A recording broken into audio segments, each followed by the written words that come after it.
Number 10. Deceased Batman. In the Deceased universe, the world is infected with an anti-life virus that infects people and turns them into zombies when they look at a screen. This story is apocalyptic in nature, so naturally there are a lot of brutal moments of heroes being killed by the zombie hordes. Probably the most devastating of them is what happens to the Bat family. Nightwing and Tim Drake are infected by the virus and go to Wayne Manor and attack Batman and Alfred. They bite the Dark Knight, infecting him. Alfred is forced to put down Dick and Tim with a shotgun, and Batman tries to slow the infection by getting into one of Mr. Freeze's cryosuits. He puts together a package for Damian containing a batsuit for him and turns. Alfred is forced to put him down with a shotgun and leaves the cave, thinking about how he had to put an end to 3 of his children. To make things even worse, in a later story in this universe, it is discovered that there is actually a cure for the virus, and Alfred has to grapple with the fact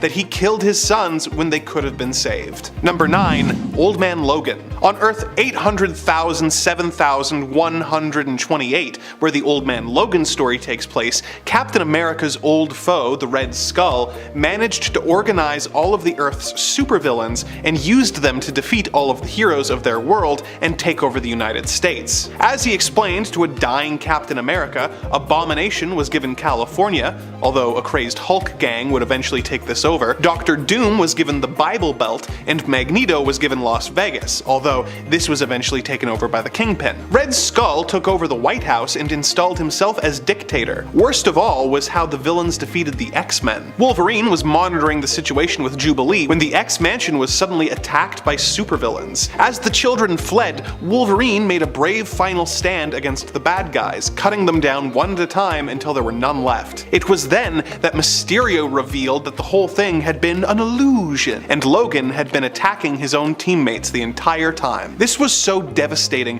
that Logan walked away from the situation due to his guilt, letting the villains take over and vowing to never pop his claws again. Number 8. Injustice Superman. One of the most devastating defeats that we've ever seen is the one that broke Superman's spirit and turned him from a hero into a villain. In the world featured in the Injustice games and comics, the Joker has become bored with dealing with Batman and decides to try his luck going up against the Man of Steel. Joker brainwashed Superman into destroying Metropolis as well as Lois Lane and his unborn child. This caused Superman to snap and set aside all the morality that he was known for, and he brutally killed the Joker. This began a chain reaction of events that led to Superman deciding to punish all of the criminals and reshape the world in his image, becoming more unhinged and violent the more power he seized, eventually becoming a full-on dictator, who Batman was forced to fight with an insurgency. The Joker may not have survived his encounter with Superman, but the fact that he was able to make him destroy everything he loved,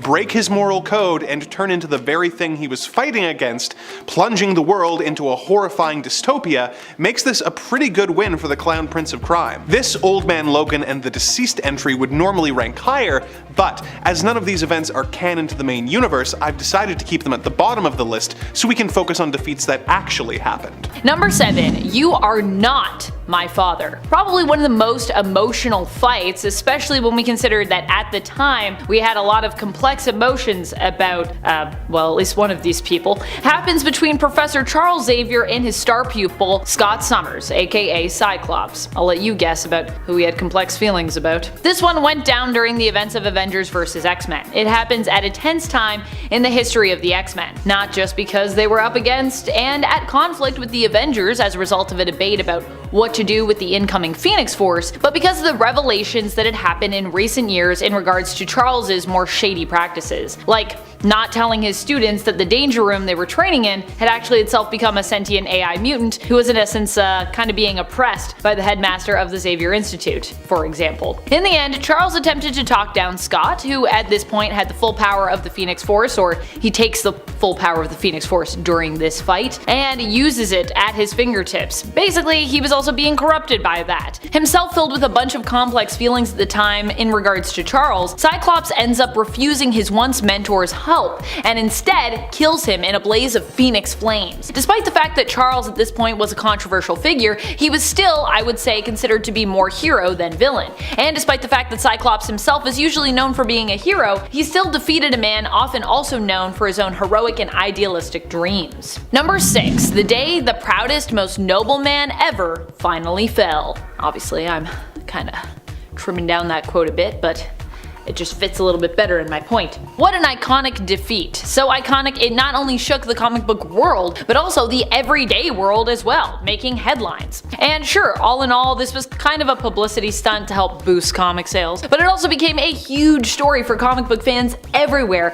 to look back on for years to come. While Superman would return, his defeat against Doomsday and ultimate initial death in the comics would be felt the world over. The death of Superman is epic, and I personally always like coming back to it, not just for Clark himself, but for the characters that are a big part of his world. Lois and Jimmy, his parents, John and Martha. Ugh, makes me feel so many emotions. Also, why was Jimmy so handsome in the 90s? I ask myself that every time I return to Superman comics in the 90s. I'm like, Jimmy, you're looking real jacked. Number 5. Yeah, I always get up. Man, when it comes to tragic Spider-Man deaths, for a guy that seems to always survive just about anything, we sure have a lot of those. And Into the Spider-Verse, there are multiple Spider-Men and women, Spider-Folks as I like to say, and the reality of Miles Morales, he is Spider-Man, but even in his reality, there was a Peter Parker who was the original Spider-Man. Tragically, almost as soon as Miles gets to know him and he sees that Miles also has spider-like abilities, he's gone, leaving Miles without a mentor until he meets the alternate reality Peter B. Parker. Peter dies while trying to stop Kingpin's plot to open up portals to other dimensions, in the hopes of reviving the family that he lost. After passing on a USB key, or a goober, as it is called by Peter B, to Miles to use it to stop the collider, Kingpin and Prowler confront Spider-Man, and when Peter warns Kingpin that his plan will both destroy the world and ultimately fail in the process, or I mean at least destroy New York here, Kingpin loses his cool, slamming his fists into an already exhausted Spider-Man's chest, killing him. Number 4. This is going to hurt you a lot more than it does me. Famous words that come from Joker before he brutally attacks Jason Todd with a crowbar. This all went down in the Batman story A Death in the Family. Fans at the time were able to vote on whether or not Jason Todd would live or die. After the brutal attack on his life in issue 427 that ends with an explosion going off which buries Jason's body in rubble, in issue number 428 we'd get our answer to that fateful question. And ultimately it would be established that Jason had, in fact, died. Although much later on we learned this wasn't quite true when he seemingly returned from the dead years later as the antagonistic anti-hero Red Hood. Number 3. You losing your cool, Brucey? This is probably one of the most brutal in terms of the devastation that was physically wrought here. For this point we're talking about Wolverine versus Hulk, but in the Ultimate Universe. And you know it's going to be brutal because it's the Ultimate Universe. Wolverine was tasked with hunting down Hulk for Fury, but when he finally does find Hulk, Hulk remarks on how he really doesn't want to be found, also proving that, you know, he doesn't really need to be disturbed because he's actually calm, he's intelligent now, and at that time of no danger really to anyone. At least not in that moment. So long as they don't, of course, goad him into getting angry, of course, which, you guessed it, Wolverine purposefully does here. In response, Hulk and Wolverine begin to fight, and eventually Hulk rips Wolverine in half. And once Wolverine manages to climb a mountain to recover his legs, his lower half of his body, Hulk then threatens to eat one of Logan's legs. Ultimate Universe, why you like this? Fortunately, this pretty brutal defeat of Wolverine is interrupted by She-Hulk, who in this universe is actually Betty Ross. Number 2. What's 17 more years? While Think Mark became one of the most famous and memeable lines from this superhero defeat and animated series, I would say in general, one of the most brutal moments in this fight happens when Omni-Man suggests that he could basically just destroy Mark, literally kill him with his own hands, and you know, just make another child if he has to. Asking rhetorically, what's 17 more years? For him as a Viltrumite, his lifespan is of course much longer than a human, so to him 17 years is basically nothing, a very short span of time. However, reducing his emotional connection that has been built up with his son over 17 years to something so seemingly meaningless, as though none of it really meant anything makes the beating that Mark takes here just even more brutal. Granted, in the greater scheme of things, we know it isn't this simple for Omni-Man, who, it is revealed, does love his son and is unable to actually swing the killing blow, probably because of that. So, number 1. It was a nice piece of work, Kingpin. You shouldn't have signed it. It doesn't get more awful than this defeat right here. This one happened as a greater part of the famous Daredevil story Born Again. In issue number 227 of Daredevil, we are told the story titled appropriately Apocalypse. And indeed, if you are Matt Murdock, it would certainly feel like the apocalypse. Here, Kingpin finds out Daredevil's secret identity and uses it not to simply kill him, but instead to destroy his entire life. First, he comes for his law practice, making it seem as though Matt bribed a witness in a case. But he doesn't stop there. He comes after his finances, his sanity, and even blows up his apartment and in the process destroys his costume. However, while DD is left feeling pretty defeated by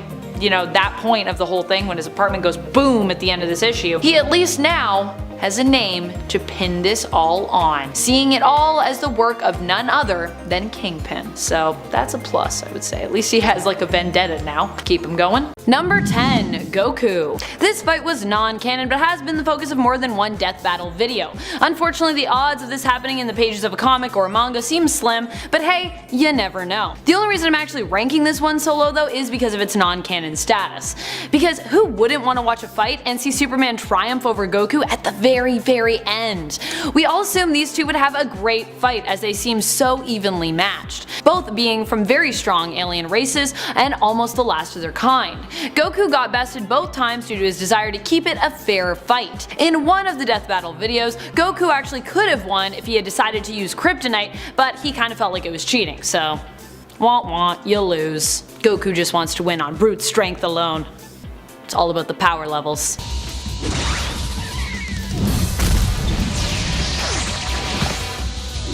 Oh boy, this is gonna be fun. You're insane!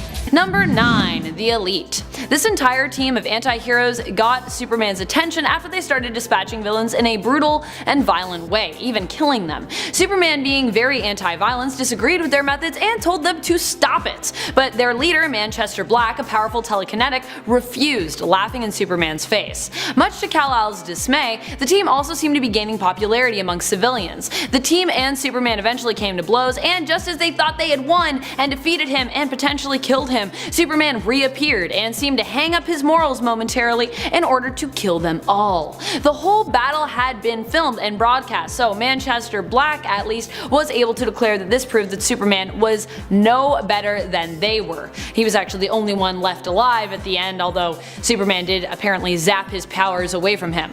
But Superman once again managed to turn the tables on the Elite, revealing that he hadn't actually killed anyone. He just knocked out Manchester Black's teammates, and that his zapping of Manchester Black's powers was actually temporary and he would eventually recover. So yeah. Number 8. Flash. On the alternate Earth 2, Darkseid managed to create a clone of Kal-El, which appeared to possess almost all of the original Kal-El's memories actually. This version of Superman was known as Brutal, and while Superman often struggles to win against the Flash in the main continuity, this version of Superman both outran the Flash and managed to catch him. Even worse, he aimed to stop Jason Garrick, Earth 2's current Flash, from running away from him by crippling one of his legs. Ouch. Number 7. Maxima. Based off of a similar interaction from the comics, Maxima of the royal house of the planet Almerac offered herself to Superman in the Superman animated series. She told him that they were a perfect genetic match and promised that if he was able to best her in combat, she would wed him. He told her that he wasn't interested, which caused her to start a fight with him. He did end up defeating her, but this only strengthened her attraction to him more. Delighted she had finally found someone who she deemed her equal. He beat her, but then she kidnapped him, because that's what you do, I guess, when you're in love with someone and they beat you in combat. Number 6. Batman. Usually Batman is the one that beats Superman. Despite not having superpowers himself, he is pretty much always prepared going into battle with Superman, or with anyone for that matter. It's his superior planning skills and ability to be prepared for any outcome that always gives Batman the upper hand, usually, and the edge in a battle. But what happens when Batman is without this skill? In the Justice League origin storyline from the New 52, we get to see what happens when Batman and Superman fight for the first time. Without Batman's extensive knowledge of Superman, he is left insanely vulnerable to the superpowered Kal-El. well. Green Lantern even attempts to help Batman out when all of Batman's gadgets that he would normally use to dominate in a fight seem to come up short. But even Green Lantern and Batman together proved no match for the Man of Steel. Super tickled! No, Gucci, Gucci, Gucci, Gucci, Gucci. Moving on to number 5, Dying Wish. Big thanks to user Doug Rosengard for suggesting this one. Now, back in 2012, Marvel caused quite the stir with their Amazing Spider-Man issue 700 with a storyline titled Dying Wish. In it, Spider-Man was replaced with the Superior Spider-Man under some pretty intense and baffling circumstances. Now, leading up to this issue, we saw Otto Octavius, aka Dr. Ock, come up with a terrible scheme to switch bodies with Peter Parker. He was practically on his deathbed and he managed to science his way into swapping with Parker, with Peter being forced into Otto's decaying body. Now that is a brutal way to be defeated, but after a whole lot of backlash and a complex storyline, Peter was eventually restored to his body. Yet Otto still managed to pull off the stunt for over a year, which to be fair did lead to some interesting character development, but still. Sometimes Peter just has it really rough, guys. In at 4, Batman beats Superman. The Dark Knight and the Man of Steel have fought numerous times over the years, but perhaps the most influential and iconic brawl of theirs comes at the hand of Frank Miller and his Dark Knight Returns series. It features an aging Bruce Wayne, who, seeing Gotham being tormented by a new gang of ultra-violent hoodlums, returns to his vigilante ways. Now eventually Superman is called in to intervene, a tool of the government's now, and Batman takes him on. He dons an exoskeleton suit with synthetic kryptonite and even has Green Arrow shoot the Man of Steel with a kryptonite arrow, of course. Now he pretty much has Clark defeated when he himself dies. It's then revealed that Bruce faked his own death, becoming a martyr of sorts and working with his resistance underground. Something that Clark eventually figures out on his own when he hears Bruce's heart still beating at his funeral. Now, sure, overall in the battle Clark held back a little, but Bruce could have definitely killed Superman if he wanted to. But he still managed to outsmart him, and most importantly, he made a point, which was kind of the purpose of the battle in the long run, really. It's still a pretty memorable defeat for the Man of Steel overall. Got your butt whooped by a mortal in an exoskeleton suit. He's just smarter than you cause you're Superman.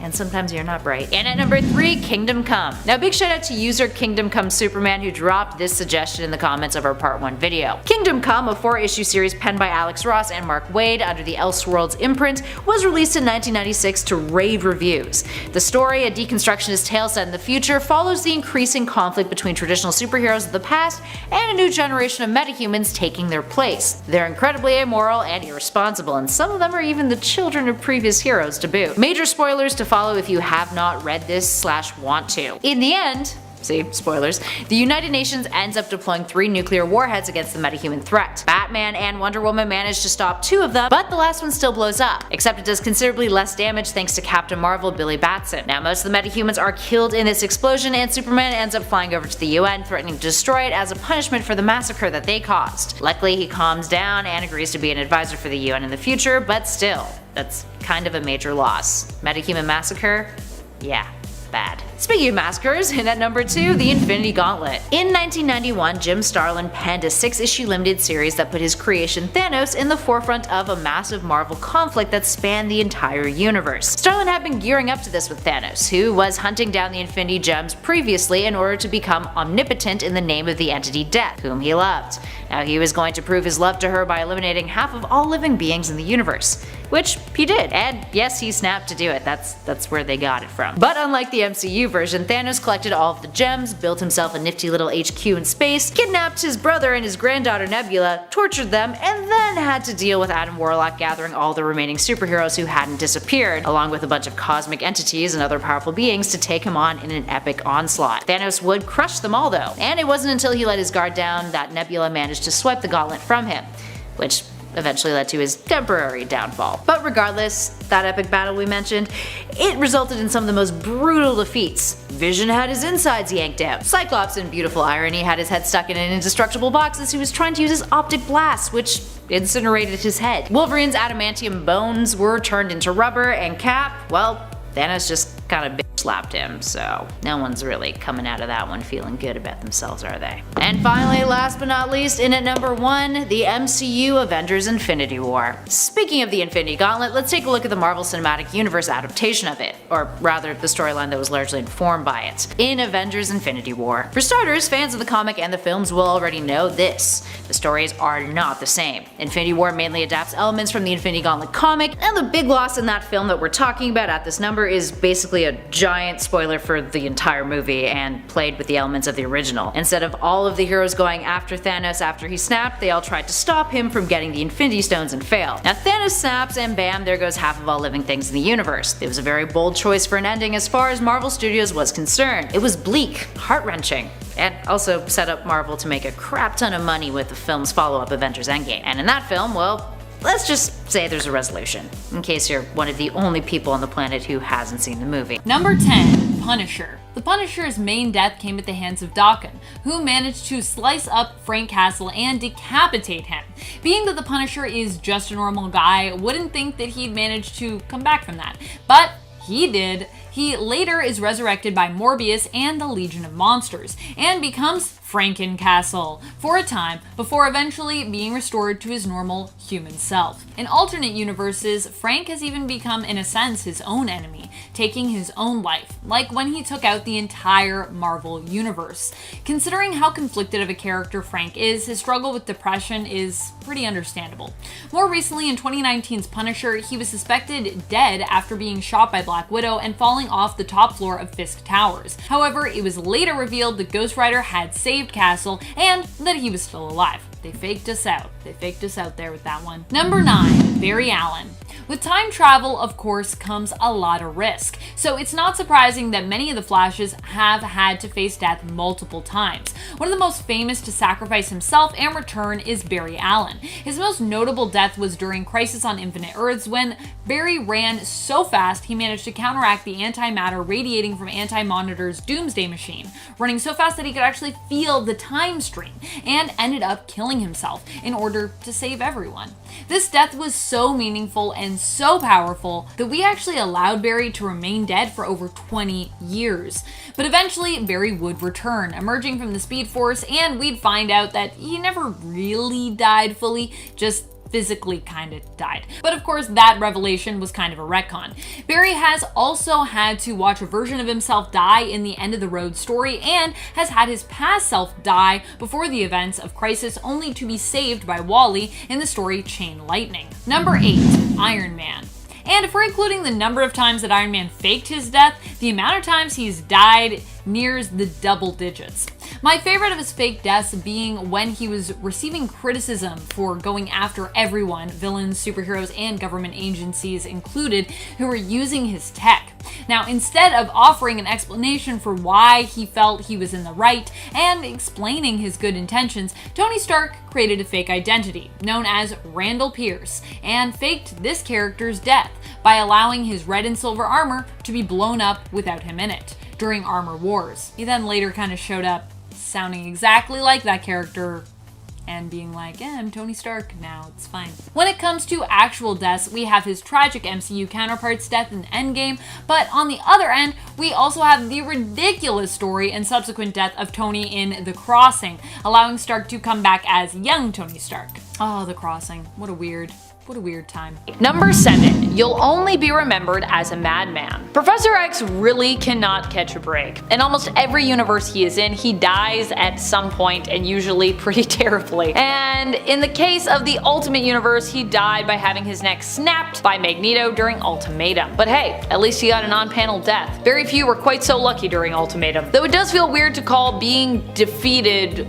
lucky, but here we are. Xavier's famous last words to Magneto are warning him that he has gone too far, and that regardless of what he thinks he can do, wipe out the entire world as though he were a god, wash the human race from its surface, that he will not win, and in fact will go down in history as another madman. Just another madman. When Xavier compares him to the leader of Germany during World War II, however, the Chancellor of the German Reich, you know who I'm talking about, that causes Magneto to snap, which makes sense given Magneto's history. He snaps Xavier's neck in response, so while Magneto would not ultimately win the greater war here, he would win this battle at least, pretty permanently, because, you know, Xavier's dead. Number 6. What a lucky man I was. I think the wild thing here is how little is said or thought in this fight. Well, I mean, there are no thought bubbles. I'm sure people are thinking, but we don't get to know what they are because, you know, this defeat comes from the battle between Superman and Doomsday, but in the animated film, The Death of Superman. So yeah, no thought bubbles here. The fight here between Superman and Doomsday somehow comes across as even more brutal and devastating to me than in the comics. Superman is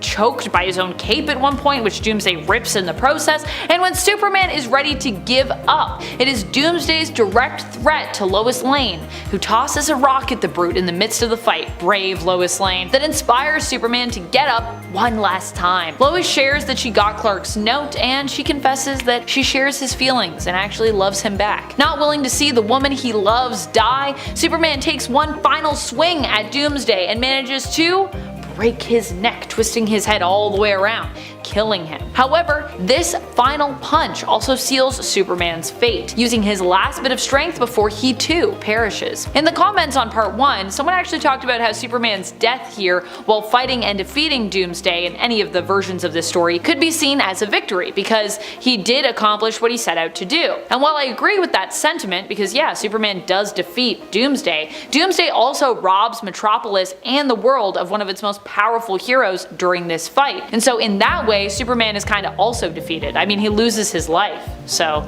it's kind of like a two-way defeat when you think about it. It's bittersweet, which to me sums up what a brutal defeat is. It's something that is often hard to watch and something that comes with usually a pretty high cost. Number 5. Take heart, Kitty. Oof, this one hits me right in the feels. I go back to what it felt like the first time I read this one, and whoo, it got me. This defeat comes to us from the pages of one of my favorite ever X-books, I believe, the first volume of Marauders, which started back in 2019. I think this is one of my favorite X-books of all time. I mean, I have to really think about that and rank those, but pretty sure this is up there if it's not in the top 5. Although, I think it is in the top 5. For me. In issue number 6, we're caught off guard when Sebastian Shaw shows up on a boat where Captain Kate, the leader of the Marauders, has been left alone. Now for those who haven't been keeping up with, you know, the Krakoa era X-Men stuff and what it means for Kitty Pryde, initially she had problems using the gates on the island and basically became the captain of a ship and the leader of the Marauders. Not Sinister's Marauders, not those Marauders. She was reclaiming the name for a heroic group of buccaneers that would basically sail the seas and help to free mutants in countries where they otherwise were not free,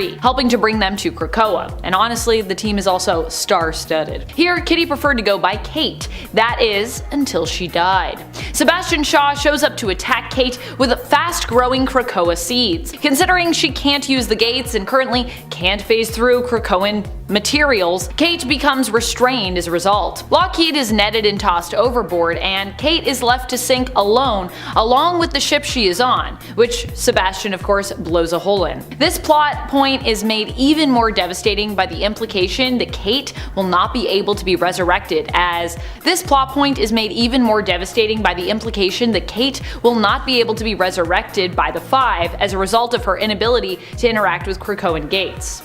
Number 4. Everything Cracked.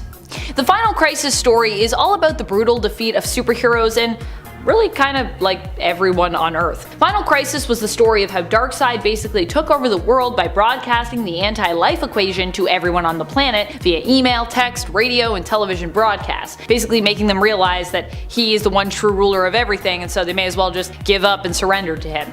It was brutal, devastating, and honestly affected pretty much everybody in the comics. Eventually the heroes would manage to rise up and take back the planet, but for a while there, it was really bleak. Things got so bad that they even caused Batman to break his one rule against using guns in order to take on Darkseid. And this event started with the death of Martian Manhunter as well. Rough. Number 3, the one true enemy of the great Charles Xavier. Oh boy, we are going to the Ultimate Universe for this one, so you know it's gonna be brutal, right? This comes from the Ultimate X-Men series. Here, Sinister, who looks super different in this universe, so if you're like, wait a minute, who's that? That's Sinister? Yeah, it is. He infiltrates the X-Mansion and manages to sneak up on Charles Xavier himself, despite his immense telepathic powers. Xavier here is no match for Sinister, who takes him out of the security room he was in, where he was seemingly surveying his students. When Charles asks Sinister where he's taking him, Sinister responds that he's escorting Xavier to his one true enemy, and then he pushes him down some stairs. It's completely awful, really. Xavier isn't the only one who gets brutally and honestly insultingly messed up by Sinister in this issue. Angel also in this fight goes from being intimidating in one panel to basically mentally manipulated into choking himself against his will in another panel. So yeah, which I mean, I don't know. I kind of expect something like that for Angel, but Xavier? It's not fair. It's not very, that's terrible. Number 2, instead I will simply break you. Possibly one of the most powerful moments I've ever read in Batman comics. This epic issue that was an integral part of the Nightfall story is a whirlwind of a fight. And not only that, but overseen by a powerful inner monologue from Batman about all the wounds he has taken to get to this point that truly highlights the struggles that really sum up this character, who against all odds always comes out on top, right? Not this time. In issue number 497 of Batman, this was the moment that Bruce fell in his fight against Bane. Bane came to finish him, but rather than kill Batman, decided to simply leave him broken, breaking his back over his knee in that massive and iconic splash panel. Number 1, but I saved you. I did it. This one made me cry all over again as I sat at my desk and reflected on it, revisiting it again. Oh boy, okay. So here we're talking about the death of Spider-Man, which honestly happened more than once in the Ultimate comic book line and universe, but I do think that this is my favorite death. This is Spider-Man's death done right, is what I mean, in my mind. If you have to do it, obviously, because I don't think many of us would really ask for something this heartbreaking to happen, but you know, here we are, it happened, and it's so sad. During Ultimate Spider-Man issue 159 through to issue 160, we see Peter in his final fight. In the final moments of this final fight, unmasked and with nothing really left to lose, he is forced to give it his all to protect the people of New York City, and more specifically, his friends, his family, his loved ones, and the people of his own neighborhood. In the end, despite everything he does in this epic fight, which spans multiple issues, he is defeated by the Green Goblin. And the ultimate version of the Green Goblin is an unstoppable, and as we later find out, immortal tank of a villain. This fight and defeat has it all though. Ups, downs, it's an emotional, action-packed roller coaster. And while Spider-Man does seemingly die, so seemingly does Norman Osborn as well in the end. So while this is a defeat, there's also at least some poetic justice felt in the end too. But goodness, Aunt May, whew, boy do I feel for Aunt May here. Oh, it's so awful. And at number 10, Aquaman and his hand. Oh, let's start off this loss list with a very literal physical loss. Oh, poor Arthur Curry. The hook didn't help his image much, did it? Once upon a time, Aquaman fought a villain called Charybdis, who not only forced the aquatic hero to lose his hand thanks to sticking his whole arm in a river full of hungry piranhas, but he also stole Arthur's ability to communicate with sea life, all as a means to poison the earth. That's like Aquaman's thing. That's so mean. That's like going up to Superman being like, I'ma take your ability to fly and not suck, you know? That's Aquaman's big thing. He can talk to fish. Or, sorry, psychically influence them. Now, there's nothing like seeing a superhero's bones practically sucked clean of flesh to signify a pretty big loss. Aquaman may have won the battle. He does throw his foe into the same river, letting the piranhas annihilate him whole, but it is still a devastating defeat when you come back from a battle with only one hand intact, that is for sure. Moving on to number 9, something just as grim, Elektra's death. Here we have an instance of a time in comic book history where a villain succeeded in murdering a superhero. In this case, it is Bullseye skewering Elektra with her own weapon in Daredevil issue 181. At the time of the release, it was considered to be one of the most graphic depictions of violence post-Comics Code Authority. The panels depicting the aftermath are even harder to read, with Elektra's blood spilling out of her and her crawling her way to Matt Murdock's doorstep, where she dies in his arms. She eventually would be resurrected, because Who isn't these days? But the death of this anti-hero is definitely one that has managed to stick in readers' minds for decades. And I mean, technically she was still kind of a villain at that time, but we're letting that slide. And at number 8, Superman vs. Venom. So when you hear that matchup, you might assume that, Superman might have the advantage. He's the Man of Steel, he wins like all the time. You would probably even guess that he defeated Marvel's parasitic symbiote creature. Well, once upon a time, in the 1996 DC vs. Marvel crossover, specifically DC Marvel All Access issue number 1, the Man of Steel had his butt handed to him when Venom used his symbiote slime to practically suffocate Supes, getting into his eyes and mouth after Venom slaps him around a bit and also bites him a lot. This all goes down when Superman tries to interfere in a duel between Venom and Spider-Man, so Venom shows him who runs this town. It's also during that time period where Superman had a mullet, so really, this is kind of his own fault. Can you blame Venom? Yeah. Look at that mullet. And at number 7, Panther and Superboy. Now this loss is one of the most shocking deaths to occur on our list. Now back in Infinite Crisis, DC killed off Panther in one of the most volatile ways possible. She literally jumped in behind Superboy Prime, who, to be fair, was incredibly distracted and absolutely mental at that moment. He turned around and then punched her head off. Yeah, he punched her head off. Like, yeah. Her head exploded, it was not pretty. Sure, it is one hell of a way to go that, yeah, is kind of memorable and probably didn't hurt much past the initial split-second impact, thankfully, but that is definitely one way to suffer a defeat, especially an unexpected one. And at number 6, Doctor Strange and his cape. Here's another one of those more embarrassing defeats, and it comes from one of Marvel's alternate universes this time, the 1610 Ultimates universe. For those of you who don't know, the Ultimate Universe reimagines all of Marvel's characters in a more modern, more grim way. It was beloved, until its penultimate event. No pun intended. Titled Ultimatum, many readers felt that this story arc brought about the end of the 1610 universe, and ruined much of what they loved about it. There's some pretty whack stuff that occurs in this arc, and many characters die in gruesome ways, including Doctor Strange. When facing off against his foe Dormammu, the demon causes Strange's cape to wrap itself around him, constricting him, to the point where it is so darn tight that his head turns purple and explodes, killing the master of mystical arts. Yeah, lots of exploding heads on this list. Moving on. And at number 5, Doctor Strange strangled by his cape. For this number, we're diving into an alternate universe in the Marvel Multiverse, the Ultimate Universe, Earth 1610. This universe is categorized by significantly grittier versions of our beloved 616 heroes, and during the penultimate event in that universe, Ultimatum, many a hero and villain experience particularly brutal demises, including Dr. Stephen Strange. While fighting against Dormammu, Strange is killed in one of the most absurd ways, by his own cloak. It's a move that's never been pulled by the ruler of the Dark Dimension in the regular 616, but in the Ultimate Universe it's something that surprisingly worked. Strange is strangled by his cloak, turning his face purple until his head explodes due to all of his blood being squeezed up into his head. Needless to say, it was pretty darn gruesome. Up next, number 4, Beast Boy and the drugged envelope. The Judas Contract is by far one of the most memorable Teen Titans stories in the group's history. During this story arc, a metahuman the name of Terra joins up with the Titans. Her and Beast Boy, aka Changeling, which is what he was going by at the time, developed a bit of a romantic relationship. It's then revealed that Terra has been playing the Titans all along, and is in cahoots with one of their biggest foes, Deathstroke. During the story's climax, the sinister duo uses various methods to subdue the Titans, one of which is really embarrassing for Beast Boy. They take advantage of his vanity, sending him dozens of letters with requests for autographs from fangirls. Gar is like super into this, and he gets straight to work signing pictures and licking envelopes. But turns out the glue on the envelopes has been drugged. As he realizes what's happened, he is knocked out cold. Up next, number 3, Wasp, and that time that she fell out of a tree. Yes, this is actually a thing that happened. And yes, you probably guessed it, it happened during the Silver Age, when comics were at their wackiest. This case in particular featured Avengers member Wasp, who had escaped conflict in an exhausted state, seeking out the rest of the team in aid, because apparently back in the early days of the Avengers she wasn't overly useful. In the process, when shrunken down, she's almost eaten by a hungry little bird.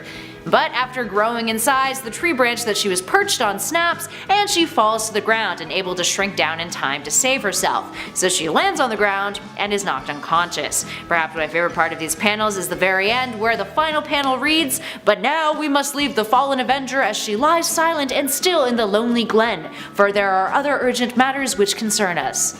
God, jeez. Clearly even the writers didn't care about Wasp back then. Kinda harsh, guys. Up next, number 2, Wonder Woman and men. In Wonder Woman's earlier days, she had to endure a handful of stories in which her feminist prowess was shut down by silly plot devices.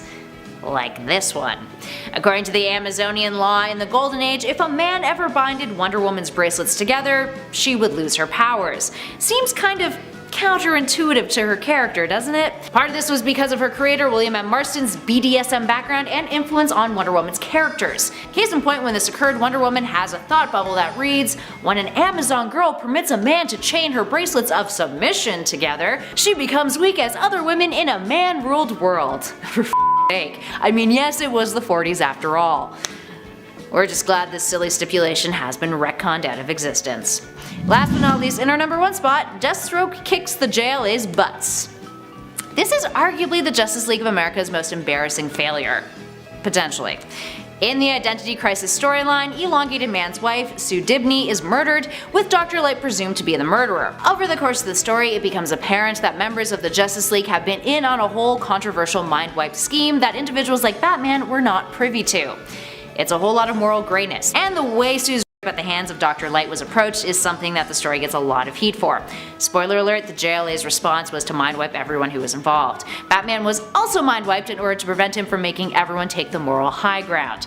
Anyway, that's all context. Dr. Light, who had been mind-wiped into a literal buffoon, hired Deathstroke Slade Wilson to help protect himself from the JLA. Deathstroke takes on Green Arrow, The Flash, Zatanna, Elongated Man, Hawkman, the Atom, and Black Canary.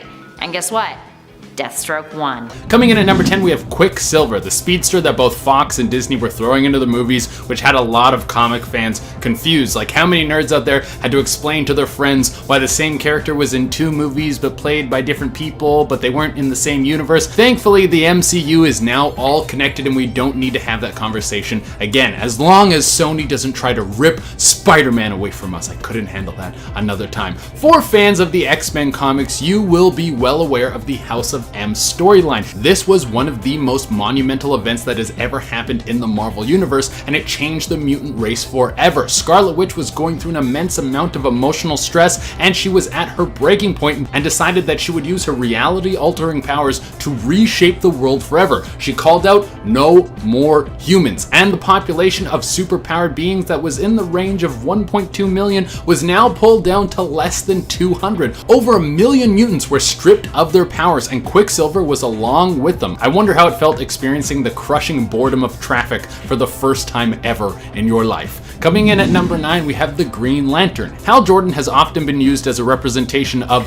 the man when it comes to any sort of social issue brought up in the DC universe when he's involved. After all, he is a cop, so it kind of fits the bill for his character. Well, in the 70s, there was a lot going on in the world when it came to American politics, and DC wanted to take this on with Green Lantern and the Green Arrow. They were going down to try and calm the American people. Do you think these two guys became friends just because they both wear green? It was like the easiest form of association. Well, the two of them went down to confront some American miners who were protesting for better wages. And because Hal had been spending so much time on Earth, his ring was feeling a little bit weak. He tried to confront the miners to get them to stop, and in this moment, his ring lost all of its power. Also, the miners were fully locked and loaded with guns, so it was a little bit of a sticky situation. Coming in at number 8, we have Miss Marvel, one of the most super powerful characters in the Marvel Universe. Following a similar space cop motif that Green Lantern uses, it would seem that very few people would be able to stand up to her. I mean, we all remember in Avengers Endgame when she took a headbutt from Thanos without even flinching, but that doesn't mean that she's impervious to any sort of harm, especially when we're talking about harm coming from Rogue. Miss Marvel and Rogue got into a one-on-one conflict that would change the two characters forever. In this clash, Rogue comes in contact with Miss Marvel and uses her vampiric power draining abilities, but she wasn't nice about it. Rogue drained Miss Marvel until she sucked out every last ounce of super powered energy that was inside of her, making Rogue insanely strong and leaving Miss Marvel not that marvelous. Next on the list, we got Superman. Some people would love to see Superman become less powerful powerful just because it might make the character a little bit more interesting, but that's tough to do because so much of the DC universe has been built around his godlike presence. One way that this has been done tastefully was when the New 52 run of Superman introduced a new power. Superman could now perform what would be called a super flare. As many of you know, Superman gets his power from the sun. This solar energy builds up in his body like a smartphone battery charging.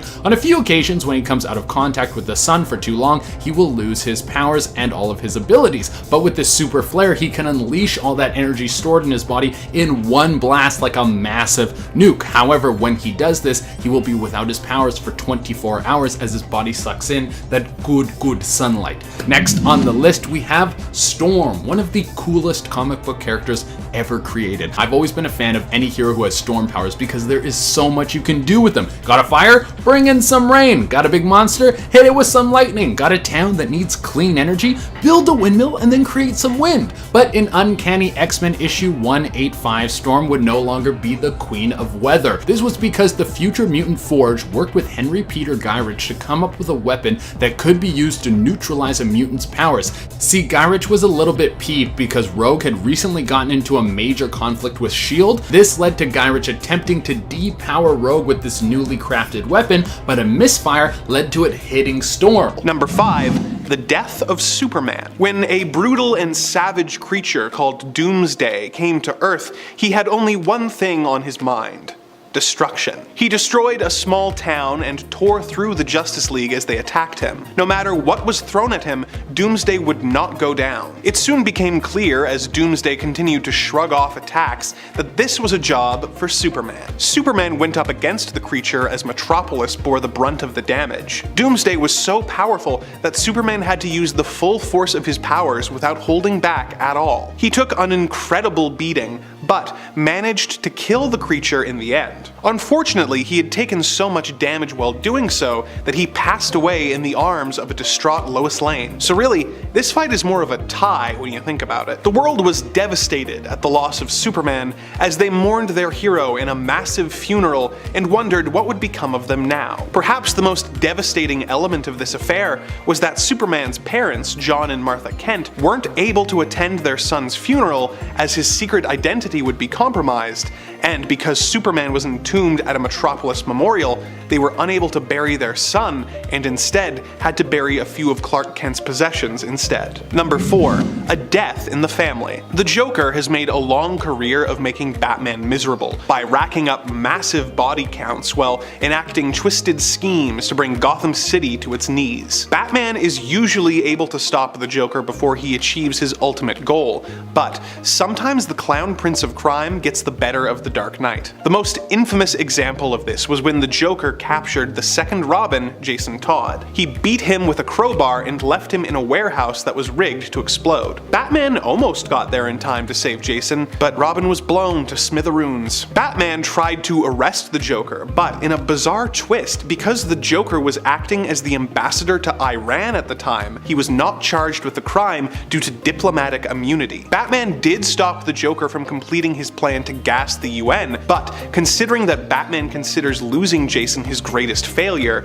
that kinda makes it the Joker's greatest win. And considering how much trauma the incident caused Jason once he returned to life, and the fact that it drove him to become a murderous vigilante whose relationship with Batman is tense at best as a result, it has been a long-lasting and fruitful victory for the Ace of Knaves known as the Joker, and a bitter defeat for the Dark Knight. Number 3. Hush. Batman has a bit of a habit for being infallible. Or at least I think that's what he likes to tell himself. So, when someone gets the better of him, it hurts. But when that someone is a childhood best friend, I can imagine it hurts quite a bit more. In the 2003 story Batman Hush, Bruce Wayne's childhood friend, Dr. Tommy Elliot, comes back to Gotham, but unbeknownst to Bruce, Tommy has a plan in place. Working with the Riddler and a large array of Batman's rogues gallery, including Killer Croc, Clayface, Harley Quinn, Poison Ivy, and even the Joker, Tommy orchestrates a huge plan manipulating events and those closest to Bruce Wayne to leave Batman distracted,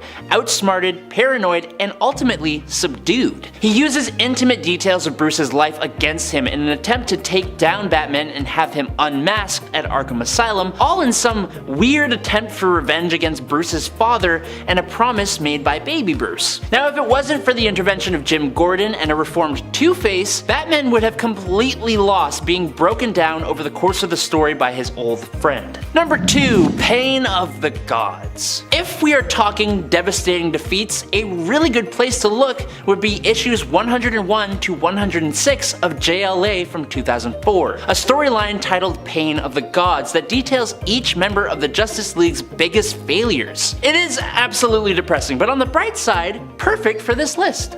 It kicks off with Superman, who arrives to save people trapped in a burning building. Now, an unnamed hero shows up to lend a hand while Superman saves those inside, and he brings them to safety until an explosion goes off, burning the other superhero to a crisp. The second issue follows Flash as he fails to save 2 younger people from a burning building, finding them when it was too late and the smoke inhalation had got them. He then goes around the city installing fire detectors in every single house, getting mad at a family who didn't find time to go install a new battery. In issue 3, we see John Stewart, Green Lantern, trapped between 2 separate domestics. He rushes to one and prevents it, but when he makes it to the other, it was arguably worse and resulted in a loss of life. The next issue follows Martian Manhunter, but this time it's more of his failings to understand the emotion that we experience as humans and his alienation from that, and the pain of losing his entire species. It's really interesting, honestly, but moving on to issue 105, this one follows Wonder Woman, and for the Amazon, it was an extremely close near-death experience at the hands of a new supervillain that drove her down a path of needing some emotional support. Now, each issue ends with the team coming together for each other as a support system, and it's actually really sweet. And it all wraps up in the final issue with a story that was happening alongside everything else I talked about,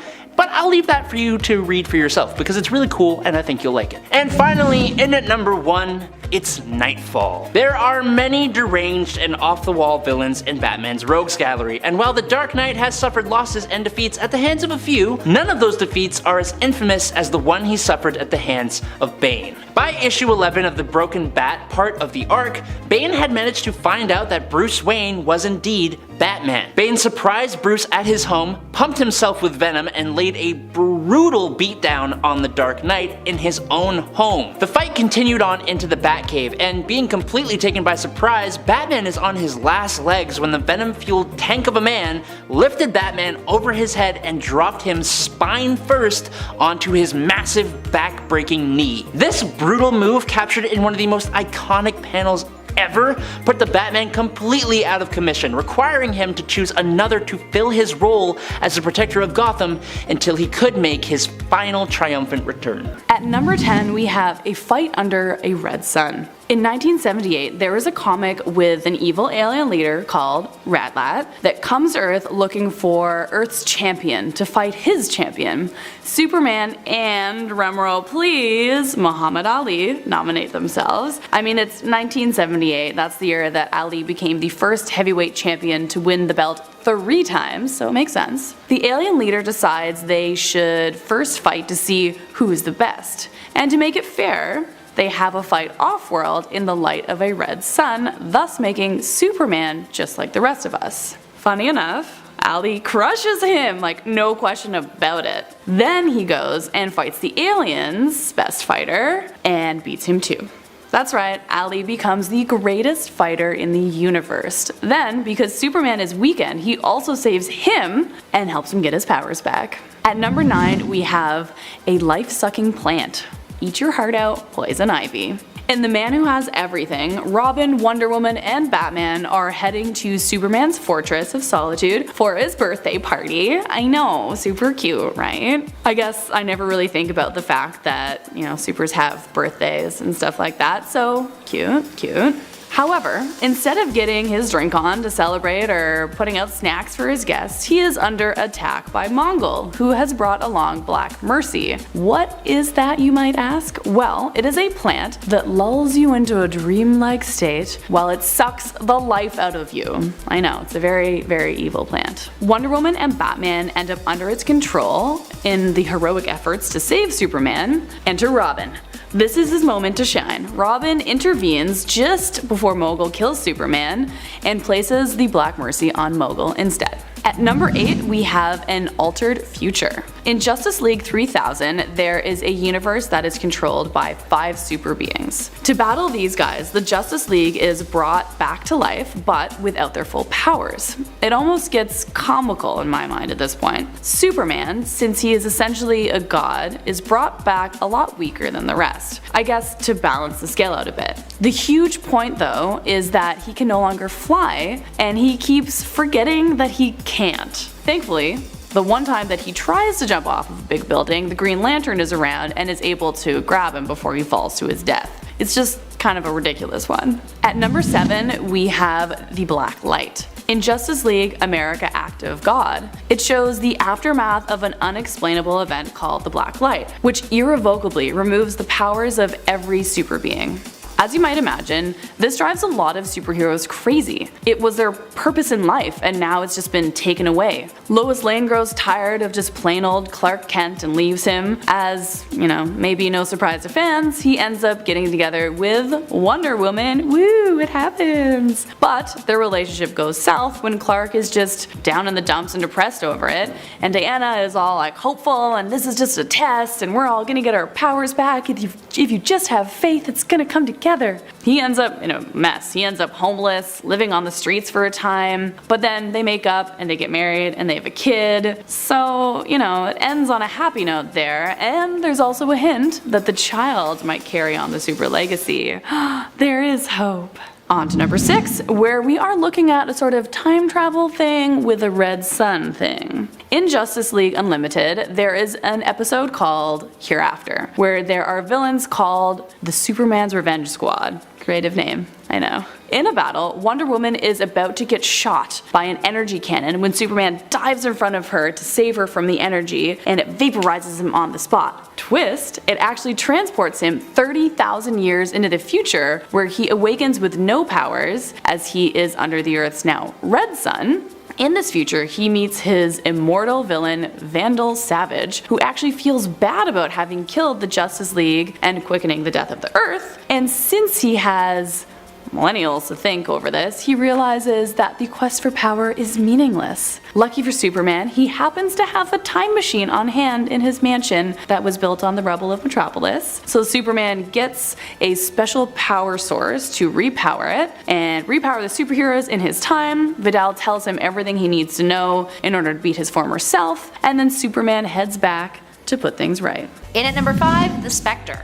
Resurrection is a theme on our list today. The Spectre is another DC character who has risen from the dead, but arguably some could say that he actually gained more by losing everything.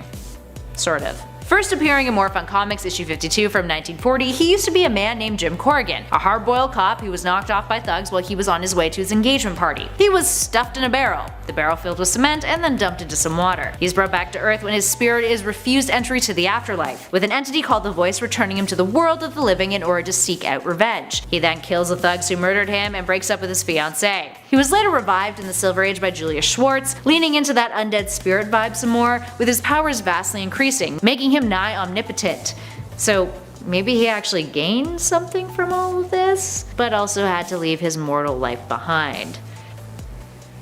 Moving on to number 4, Jessica Jones. Jessica Jones is yet another character on our list who has a tragic origin story. Debuting in Alias issue 1 in 2001, Jessica Campbell was a student who went to the same high school as Peter Parker did, Midtown High. Her father had scored free tickets to Disney World, and on their way back from that family vacation there, Jessica and her family get into a car crash. But not just a regular old car crash. They collide with a military convoy carrying radioactive chemicals. Jessica's whole family is killed off, she ends up in a coma for several months, and then wakes up to the horrific news that all of her loved ones are pretty much deceased. She ends up in an orphanage and is adopted by the Jones family, who then re-enroll her at Midtown High. Peter, who sees her as a kindred spirit, tries to reach out to her, but she lashes out at him, confusing his kindness for pity.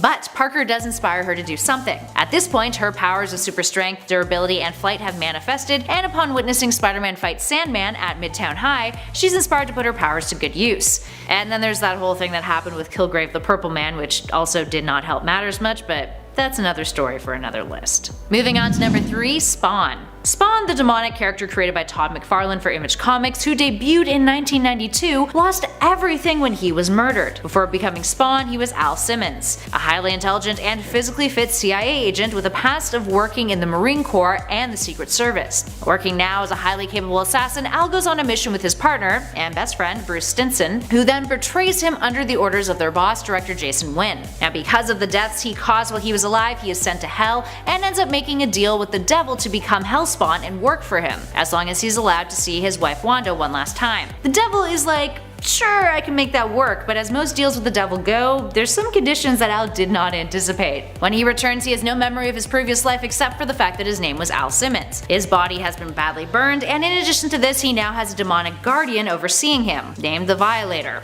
whose job it is to cultivate evil souls on Earth for Satan. The two don't get along very well. They're like arch enemies. Anywho, the whole lack of memory thing means Spawn doesn't even remember his wife's name. So he has literally lost everything because he can't remember at first. Of course, it doesn't stay that way, but it is still a big loss regardless. In at number 2, Eric Draven. Eric Draven, aka The Crow, has one of the most tragic origin stories in comics. It is dark as my friends. Eric, the protagonist from the initial Crow comic, was on his way back from a romantic getaway with his fiancée Shelley when their car breaks down on a deserted road. Another car stops by, but not to help them. It is full of rowdy men who are part of a gang. They shoot Eric in the head, which paralyzes him, and then force him to watch as they rape Shelley and eventually murder her. Eric then dies in the hospital a few hours later. Flash forward to a year later, Eric is resurrected by the Crow and seeks out vengeance on the gang members. His story has been reimagined as well in an additional 10-issue series published by Image Comics, and it isn't any better. This time, the thugs mistakenly murder them days before their wedding. And finally, in at number 1, Wally West. Let's look at a character who, more recently, in the New 52, had so much of his life stripped away. In 2011, when DC rebooted their universe with the New 52, many were shocked to see that the Flash, Wally West, had been written out entirely, as if he never existed. He would then return in DC Rebirth in a story that explained his absence by revealing that Wally had been lost in the Speed Force for 10 years, following the events of Flashpoint, with Barry Allen eventually dragging him out of the Speed Force, which is why he returned. Wally's family remained wiped from existence with no one who could remember them aside from himself, which caused his mental health to seriously deteriorate. Because of this, he sought out help for his trauma that he was enduring, ended up at the Superhero Rehabilitation Sanctuary. But his feelings of isolation became too much, something in him snapped, and he ended up massacring several heroes who were also at Sanctuary. And hey, if you were trapped in the Speed Force for 10 years, you probably wouldn't be the sanest either. But he did try to cover it up by running into the future, killing his future self, and then bringing back his corpse in order to make it look like he was one of the victims too. That didn't work, and eventually it was revealed that he was responsible. Then he willingly went with the Justice League to a prison of theirs. Yeah, tough time for Wally. But apparently he's getting godlike powers now, so I guess good for him? Number 10. All of this is prologue. Maybe one of the most powerful losses that I felt in recent history while reading comics came from the event AXE, Judgment Day. Not only is there the initial illusionary loss that our heroes feel, where I actually for a moment thought that they had all been killed by going for the Celestials off switch, only to find out that this was basically a ruse created by the progenitor, but when they actually all physically united to go up against the progenitor in real life and it wasn't an illusion, they failed as well. This all went down in AXE Judgment Day issue number 5, where many were killed as a result of the plan to attack the Celestial altogether and directly head on. Only a few eggs from Krakoa were able to be saved, and so bringing back some of the many who had fallen was a tough choice. For those of you who have no idea what I'm talking about resurrection protocols which are happening on Krakoa, which is the mutant island right now. It left me wondering as well where this story could possibly go next. And I mean, this story was like a roller coaster. It was actually, I really liked Judgment Day. It was a whirlwind. And friends, before we move on to our next spot on this list, if you love what we do here at Top 10 Nerd, and if you love when we talk about brutal moments, be sure to check out our brutal playlist for even more brutality. Number 9. Delicious. Maybe one of the most gruesome fights to have ever happened involving Spider-Man happens against one of my personal favorite villains, Morlun. And yes, I know, there are many people out there that don't like Morlun, but I do like Morlun. What can I say? I am a sucker for vampires, even if they are weird, multiversal, energy vampires that feed on animalistic totemic energy. During the other story, Spider-Man was suffering from a mysterious illness and was weakened. It was during this time that Morlun struck in issue 526 of The Amazing Spider-Man. Not only does he beat Spider-Man to a pulp here, but he also devours one of his eyeballs, plucking it out. Yeah, ouch. And also, if I may add, Ew. I also love that for this point, I literally took the quote delicious. Number 8. Be true to yourself. Be the best you are able to. Don't ever give anything but your best. This defeat wasn't a straight up defeat per se, but really a lot of that column A with just a hint of column B. During the Crisis on Infinite Earths event in issue number 7 of the event's miniseries, Kara attempts to rescue her cousin Superman from the clutches of the Anti-Monitor. As the Anti-Monitor stands poised to kill him, Kara comes out swinging.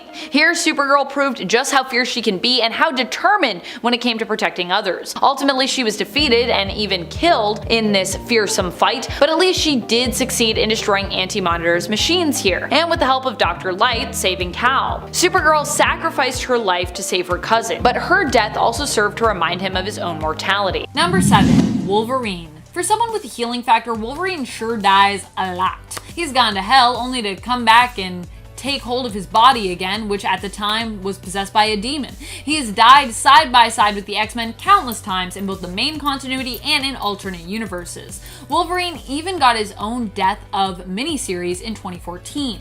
Surprisingly, Marvel even allowed him to be dead for a few years before bringing him back finally in 2018, eventually revealing that he had been resurrected by the villainous mutant Persephone. You know you've made it when you get like a Death of comic.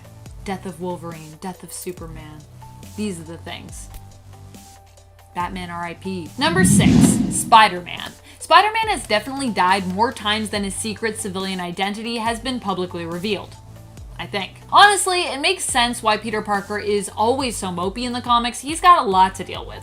One of his major issues being not just the safety of his loved ones, but also the safety of his own self. And a lot of his deaths are kinda weird as well. There has been more than one instance where Spider-Man's death has been accompanied by some kind of weird spider-like transformation, sometimes involving a cocoon, and sometimes resulting in him being resurrected with his lost powers returned to him, or improved upon with, gross organic webbing. Not something that any of us really asked for. The crazy thing is that Peter never seems to manage to stay dead. Even when he and Dr. Octopus swapped bodies and Peter's consciousness seemed to die in Otto's failing body, he still managed to somehow return through residual consciousness left in his own body. And then he even came back with a force, kicking Otto out of that body.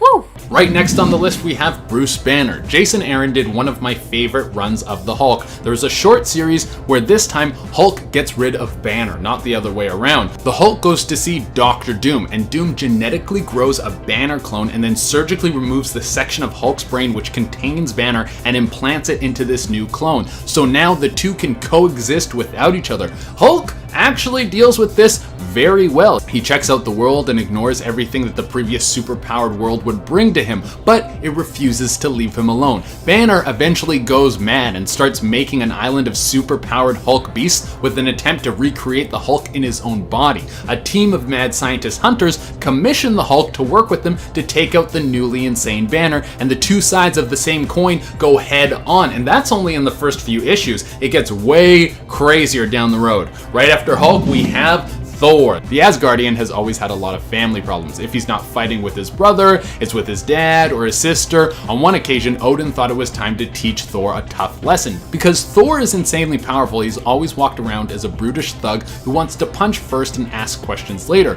Odin thought it was time that he learned some empathy for those who aren't able to wield a hammer that was made out of a fallen star. So he stripped him of his power and then sent him to Earth. Now Thor might have walked around like an angry kid who wants to have cookies for breakfast, but Odin solved this problem by also wiping his memory. This way Thor would be forced to be a real person and see what it's like to feel and act like a normal person. Of course, he eventually got his memory back and returned to the mantle of God of Thunder. Number 3, Avengers Disassembled. Brought to us from the mind again of Brian Michael Bendis, Avengers Disassembled is a 5-parter that brings the team together just to be torn apart again. It is a ride. The story begins with the Avengers Mansion sensors blasting to warn the team of an intruder. Now the intruder is the Jack of Hearts, who actually died beforehand saving Cassie, Ant-Man's daughter. So what's going on here? Why is he here? Well, Jack blows up, taking half the mansion out with him, along with the life of Ant-Man. That's crazy. And then the Vision crash lands with the Quinjet, starts attacking the rest of the survivors, and then She-Hulk comes out and rips Vision into two. And then while She-Hulk was going nuts, she accidentally hurt Wasp, Captain America and Captain Britain. She-Hulk ended up leaving the group because of the guilt inside after she just wreaked havoc. Now this whole event is wild, even before Scarlet Witch is revealed to be behind it all. Spoiler alert. This is when Wanda lost her 2 kids because, well, they weren't actually her 2 kids, they were created from Mephisto, so she was upset. Eventually, she was defeated by Doctor Strange and Magneto took over from there. Now, this is where people, and I, want Wanda to go in the MCU. Perhaps studying the Darkhold and the recent loss of Tommy and Billy, she might make a big bad comeback. Who knows? Number 2. Avengers Red Zone. Avengers Volume 3 Issue 65, titled Avengers Red Zone, is a 6-parter that begins with this mysterious red cloud coming through South Dakota. Oh, this is a nightmare. So it's bringing a plague, basically. It's a red mist of doom. It's kind of like the movie The Mist, but without monsters, although it's just as terrifying. So everybody wears masks, because that's what happens when there's a plague and you don't want to, die, you wear masks. Weird concept, I know. But it's still a war zone. People are dying off fast. Now in comes Captain America and the Avengers to save the day, figure out what's going on. And the team struggles here a lot. They get sick, they get infected, their motivation is just low, their team members are dying off, and things come to a fun turn when Iron Man and Black Panther create a cure. Great, but Iron Man gets trapped by Red Skull come part 6. The team is not looking good at this point. Cap is down, so Tony takes his suit off and exposes himself to the mist in order to give Steve CPR. No sacrifice, no victory. Sam Witwicky. And finally, number 1, Infinity Gauntlet. Coming from the minds of Jim Starlin, George Perez, and Ron Lim, Infinity Gauntlet was released in 1991, and Avengers Infinity War mirrored a lot of what happened from that event. Yes, Thanos wanted to take out half the universe because he wanted to impress Mistress Death this time around. He wanted to be her equal, whereas in the movie, he just wanted to fill people's bellies. The film adaptation was, in my opinion, Marvel's best work. All those characters in one movie, it felt smooth, didn't feel long, it didn't feel slow at any part. It's kind of great. In the movie, when Thanos is obtaining these gems, he toys with the Avengers in a similar way. In the comic, he turned them into strings and cubes, and then in Infinity War, Drax and Mantis had that happen to them as well. Even in theaters, I was like, this looks familiar, the whole cube thing. There's plenty of other references, it's awesome, and it's hard to make a list about the Avengers losing and not including the time we all paid them over $2 billion to lose. And that was Avengers Infinity War. Thanks, Russo brothers. Killing it. Starting us off in at number 10, Thor losing to Beta Ray Bill. Let's start off our list with a defeat that was suggested to us by user Peter Tyson. That time that Beta Ray Bill whooped Thor's butt. And it was all just a misunderstanding, embarrassingly enough. Beta Ray Bill, who first appeared in the Mighty Thor issue 337 back in 1983, was depicted as a monster who turned out to be a hero. He was the first character introduced outside of the Norse-themed mythology of characters that had proven to be worthy to lift Thor's hammer, Mjolnir. But let's backtrack for a sec. So, Thor was sent on a mission by S.H.I.E.L.D. to go investigate an alien fleet that was passing through Earth's galaxy.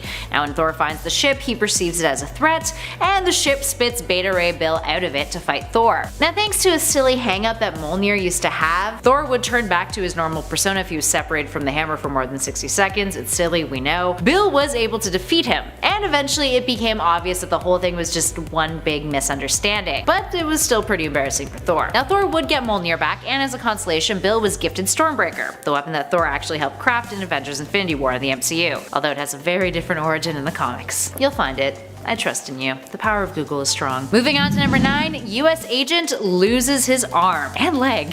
Now there's a lot of instances where superheroes have lost a leg or a limb or a body part when defeated. Fighting crime is risky business, friends. Even US Agent, the mean dollar store version of Captain America, has gotten maimed in combat. US Agent, aka John Walker, was one of the heroes who tried to combat Norman Osborn during the Siege event. And in Mighty Avengers issue 36, he tried to stop the Thunderbolts from stealing Odin's spear for Osborn.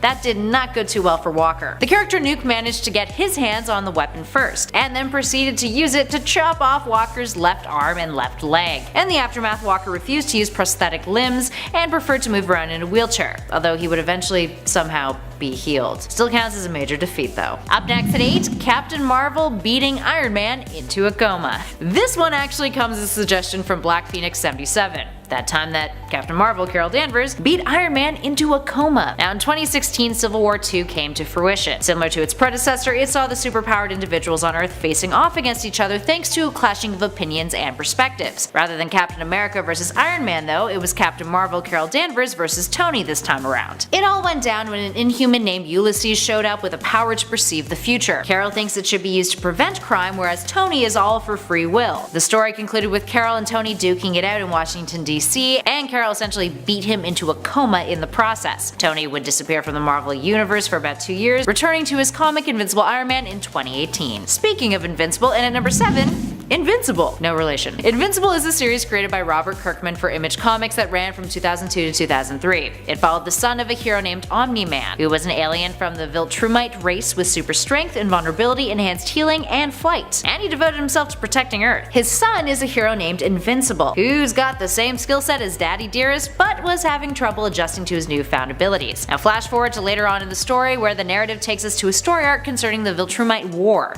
A villain by the name of Conquest challenges Invincible for control over Earth. And turns out, dude is way too powerful for our hero.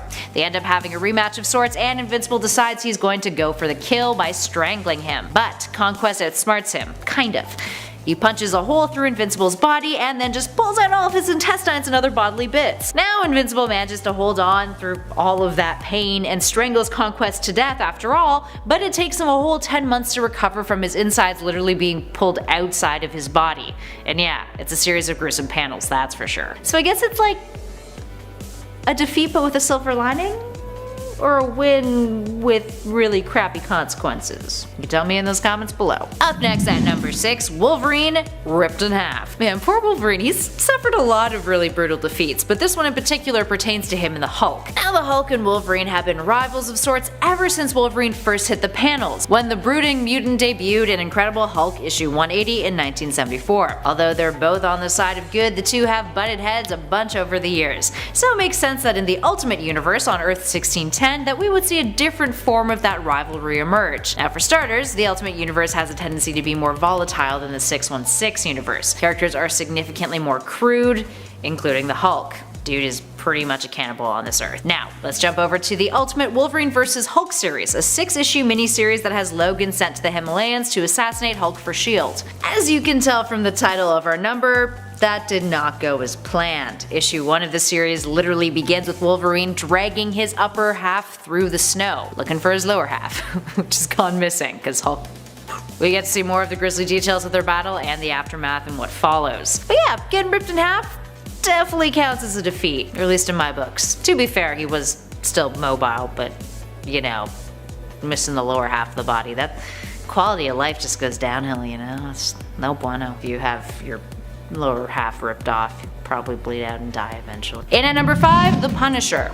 Wolverine has clashed with the Punisher from time to time, but he came out for the worse on one particular brutal occasion in 2002. Taking place in Punisher issue 17, Frank Castle and Logan got into an epic duel that resulted in Castle running Wolverine over with a steamroller.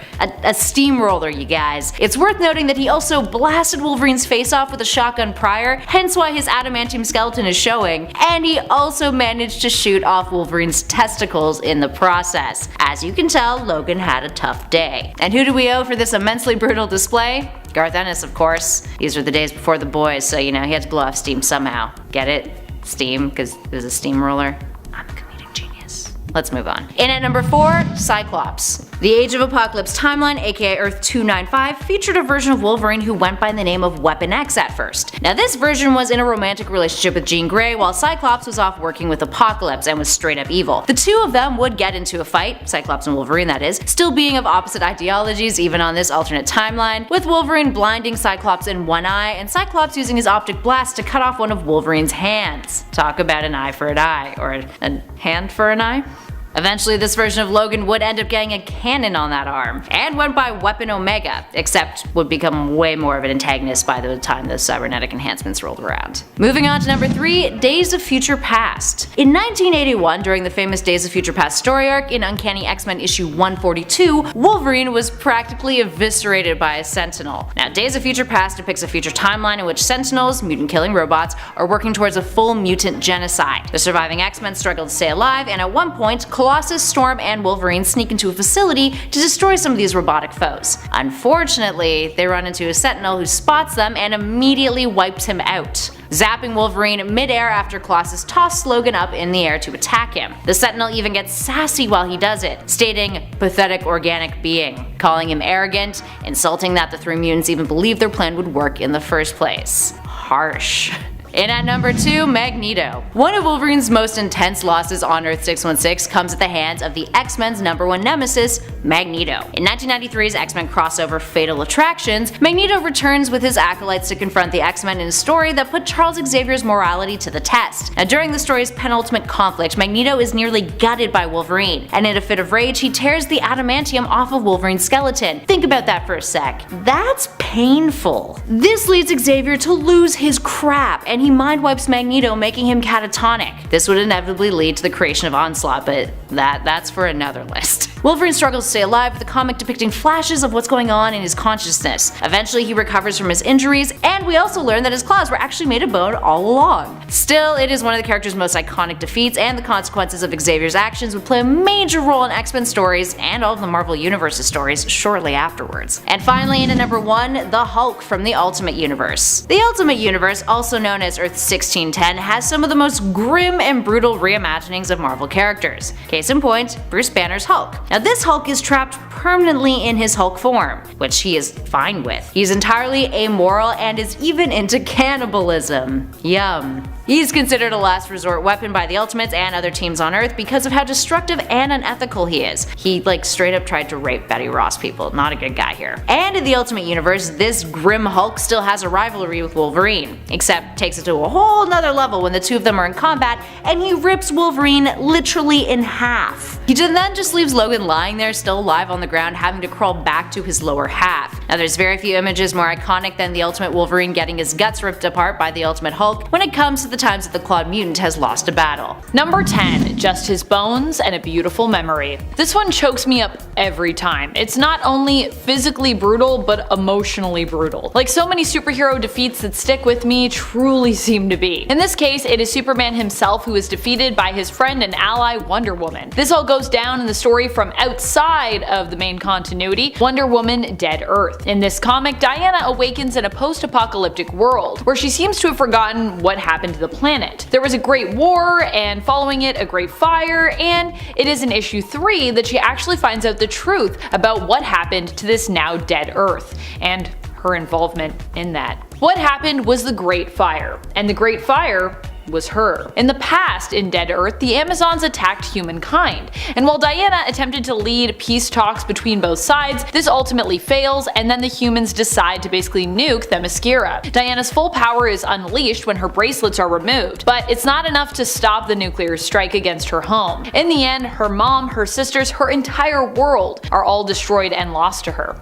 Superman rushes to help, but also arrives too late after prioritizing his own parents, who also were victims of a nuclear attack in Smallville. Her power fully unleashed, heartbroken and filled with rage, Wonder Woman takes out her frustrations on Superman. The two fight, and ultimately this untethered and unlimited power that Diana has tapped into proves to be enough for her to destroy Clark after their fight also has obliterated the Earth via collateral damage. And friends, before we move on to our next spot on this list, if you love what we do here at Top 10 Nerd, why not show us you love us by clicking that subscribe button? I know there's a bunch of you that aren't subscribed, so if you want to subscribe, it helps us out. Number 9, the Justice League are dead. Welcome to Dark Crisis. Or really, welcome to Justice League issue number 75, the beginning of Dark Crisis. In this issue, the Justice League goes up against Pariah. Pariah used to be a scientist trying to stop the death of universes, who basically became corrupted when he was cursed to watch worlds end over and over again without being able to do anything to save them. I mean, to be fair, that would, I think, make pretty much anyone corrupted and kinda crazy. Pariah is back, and this time he intends to end the suffering of the multiverse by ending the heroes of the main continuity. He does this because he believes in destroying the main continuity, he'll kind of be able to end the cycle of destruction, seeing it as kind of the root of the problem because the heroes from that reality have in essence meddled too much with the state of the multiverse. So he's like, in order for us to save the multiverse, we kinda gotta get rid of you guys. As a result, he seemingly handily defeats the Justice League in one go, blasting them with his own power after making them fight sort of the darkness, which is like an army of evil characters they fought before, but really it's just the darkness, leaving only Black Adam to survive, return to Earth, and tell the tale of what happened. Of course, the Justice League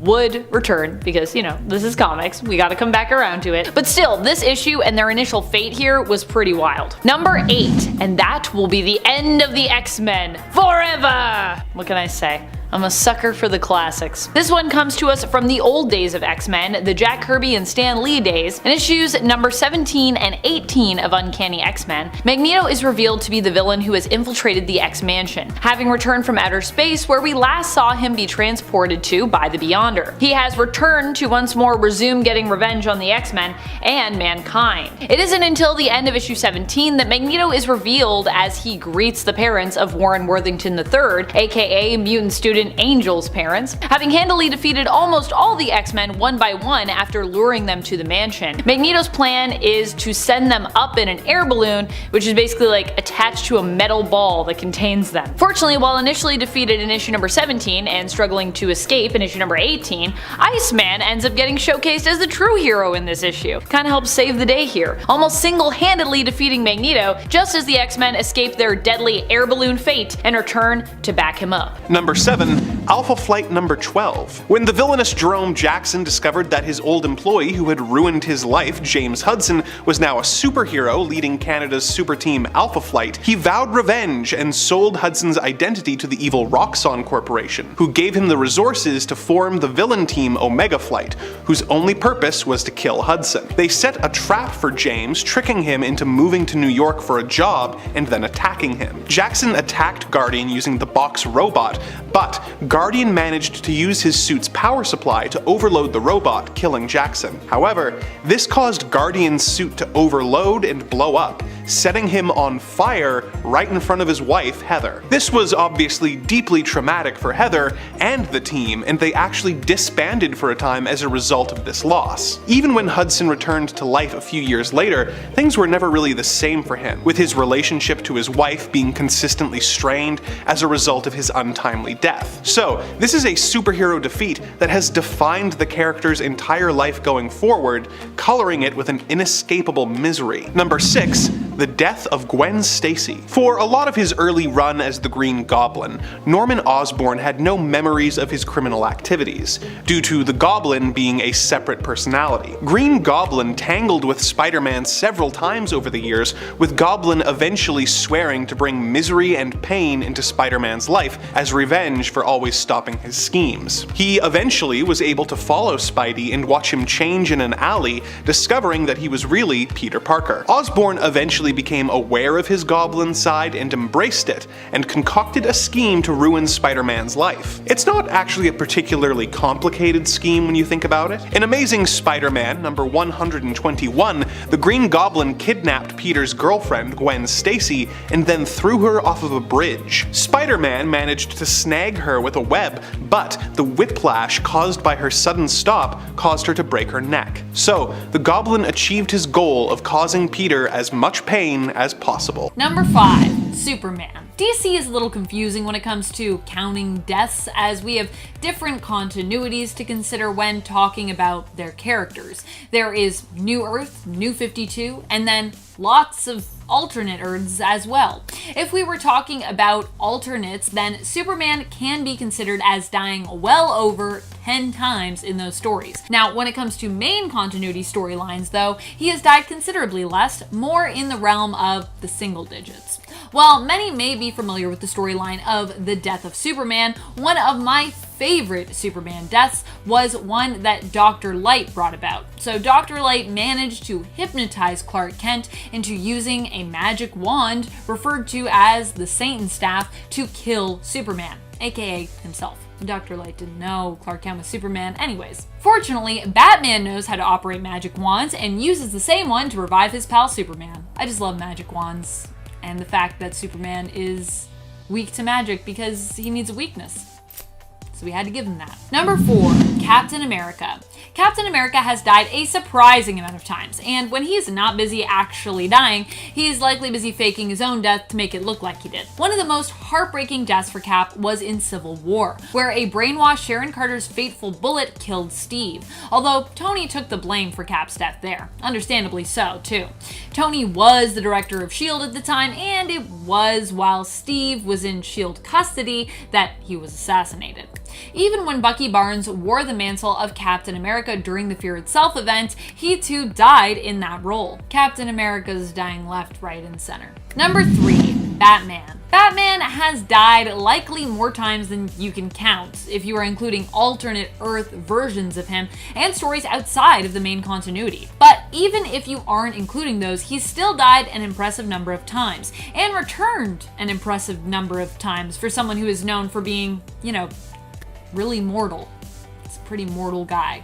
He's extraordinary, but he's just a guy. Thank goodness for those Lazarus pits, otherwise we'd lose a lot of characters from the Batverse. How many times alone was Batman killed and resurrected by Emperor Joker as well? My favorite Batman death though is in Batman issue 72, when Bruce consumes poison to kill himself just so he can join an exclusive social club reserved for those wealthy elite who have cheated death. Aptly named the Death Cheaters of Gotham City. Batman is clinically dead for 7 minutes before returning to life. I think though that should likely mean he came back with little to no brain function. 7 minutes is a long time. Can you be clinically dead for 7 minutes? In a comic book you can for sure, if you're Batman. Number 2, Jean Grey. While not all of her deaths have counted as some were kind of retconned away, Jean is known in the comic book world for being one of the heroes most likely to die, and then most likely to be resurrected. Due to her connection to the Phoenix Force, she usually ends up dead only to be reborn again. Like a phoenix. It has also been demonstrated that Jean is now so powerful that she actually doesn't even need to rely on this connection to return. She can actually bring herself back, no Phoenix Force needed. So although it may seem like she is the most likely to die, it's actually that she is the most likely to survive, as even when Jean is dead, she is never really gone. Even reaching out in a residual astral form to tell Scott it's totally cool to hook up and move on with Emma Frost. I'm cool with it. And even if you ignore her most meaningful death in the Dark Phoenix Saga story, which was later kind of retconned, Logan himself was forced to kill Jeannie dozens of times in the X-Men Phoenix Endsong miniseries. Number 1, Doctor Strange. I know what you're thinking, but wait a minute, how could Doctor Strange beat Jean Grey for the number 1 spot? How is this even possible? Doctor Strange can't have died more than maybe a handful of times, if at all, in the comics. And you're right, in the comics. But in the MCU, Doctor Strange has likely died an infinite number of times. He has at least definitely died more times than Jean, I think. Even if we don't count all the deaths he witnessed while looking at alternate timelines in Infinity War, there are still his time loop deaths caused by Dormammu that he lived through at the end of the first Doctor Strange film. Doctor Strange promised himself that he was willing to suffer through those deaths and that loop for as long as it takes, for forever if necessary, until Dormammu changed his mind. And although we only saw 9 of his deaths, this is obviously meant to be a brief montage that could have represented millions and billions of deaths. I mean, I feel like it would have taken Steven a while to break Dormammu. Number 10, oil needed, Iron Man. Back in Iron Man's early days, his suits weren't up to par with what we're familiar with today. In Avengers issue 2, right after the team's inaugural issue, the group fights Space Phantom, who intends on invading Earth with an alien force. Phantom comes to the planet first and ends up impersonating members of the Avengers team, which causes a lot of confusion and fighting within the team. The group has caught on to Space Phantom's shtick, and Thor incapacitates him by using his weather manipulation abilities to create a rainstorm that causes Iron Man's suit to rust over. Now, to be fair, it was Space Phantom impersonating Tony Stark here, and technically he was the one to suffer the loss. But considering that he was mimicking the hero, that's a pretty bad design flaw to bring to light. Needless to say, we're glad that Tony caught on to that before any real damage occurred to the beloved hero. Up next, number 9, Batwoman as a plot device. Always a shame when a superhero, especially a female superhero, is used merely as a plot device to further the story of another character, usually a male. It's really the basis of the women in refrigerators argument. Don't know it? Google it. You should. Anyway, this was the case with the initial Batwoman Kathy Kane. While the modern day Batwoman Kate Kane has gone above and beyond her former iteration, back in the day when she was created in 1956 as a means to give Batman a Batman family in the aftermath of the Comics Code Authority, and claims that Batman and Robin were gay, she was literally a fluff heroine whose utility belt included devices disguised as lipstick and compact mirrors. Yeah. When Detective Comics issue 485 came around in 1979, Kathy Kane was killed off unceremoniously, with the League of Assassins brutally murdering her. The whole story was a plot device for Batman to have a reason to go after the League of Assassins. Yikes. Moving on to number 8, Hank Pym and Pymtron. Oh, this one is sad. Hank Pym has one of the most ridiculous histories as far as Marvel characters are concerned. He has been through a lot. But most recently, we witnessed a whole new humiliating saga for Henry Pym in which he physically merged with Ultron, the robot he created in the comics that became one of the most memorable Avengers foes. During the Infinity Countdown story arc, Ultron managed to steal the Soul Gem, and a fragment of Hank's soul ended up trapped within the Stone Soul world.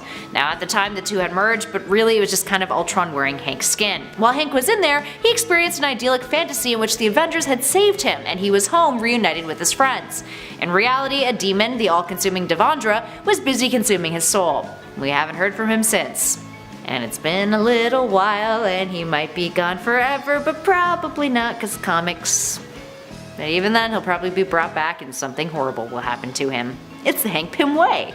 Up next, number 7, Batman punched by Hal Jordan. Batman has long disliked members of the Green Lantern Corps. It took him a very long time to be willing to trust Hal Jordan after he had become Parallax in the Emerald Twilight storyline.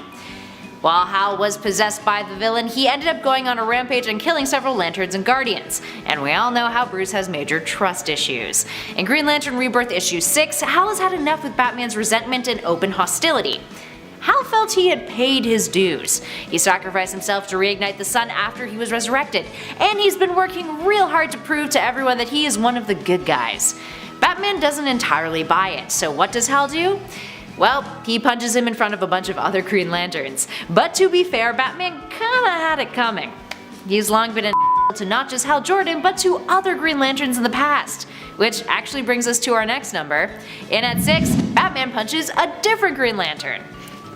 Long before Hal Jordan smashed his fist into the world's greatest detective's chin, Batman was on the giving end of a similar interaction. This time it was between the Caped Crusader and another Green Lantern, Guy Gardner, who is arguably the least like Green Lantern out there. 'Cause he's a bit of a dick. Anyway, this went down in the Justice League issue 5 with Batman being fed up of Guy's insufferable attitude. Batman was the one in charge of the Justice League International team and Guy was just whining all the time. Guy makes it clear that he thinks Batman shouldn't be the leader of the team, and he's constantly sulking and complaining about how he should be the one in charge instead. So what does Bats do in order to establish his dominance? Well, he knocks Guy out with one punch in front of the rest of the team.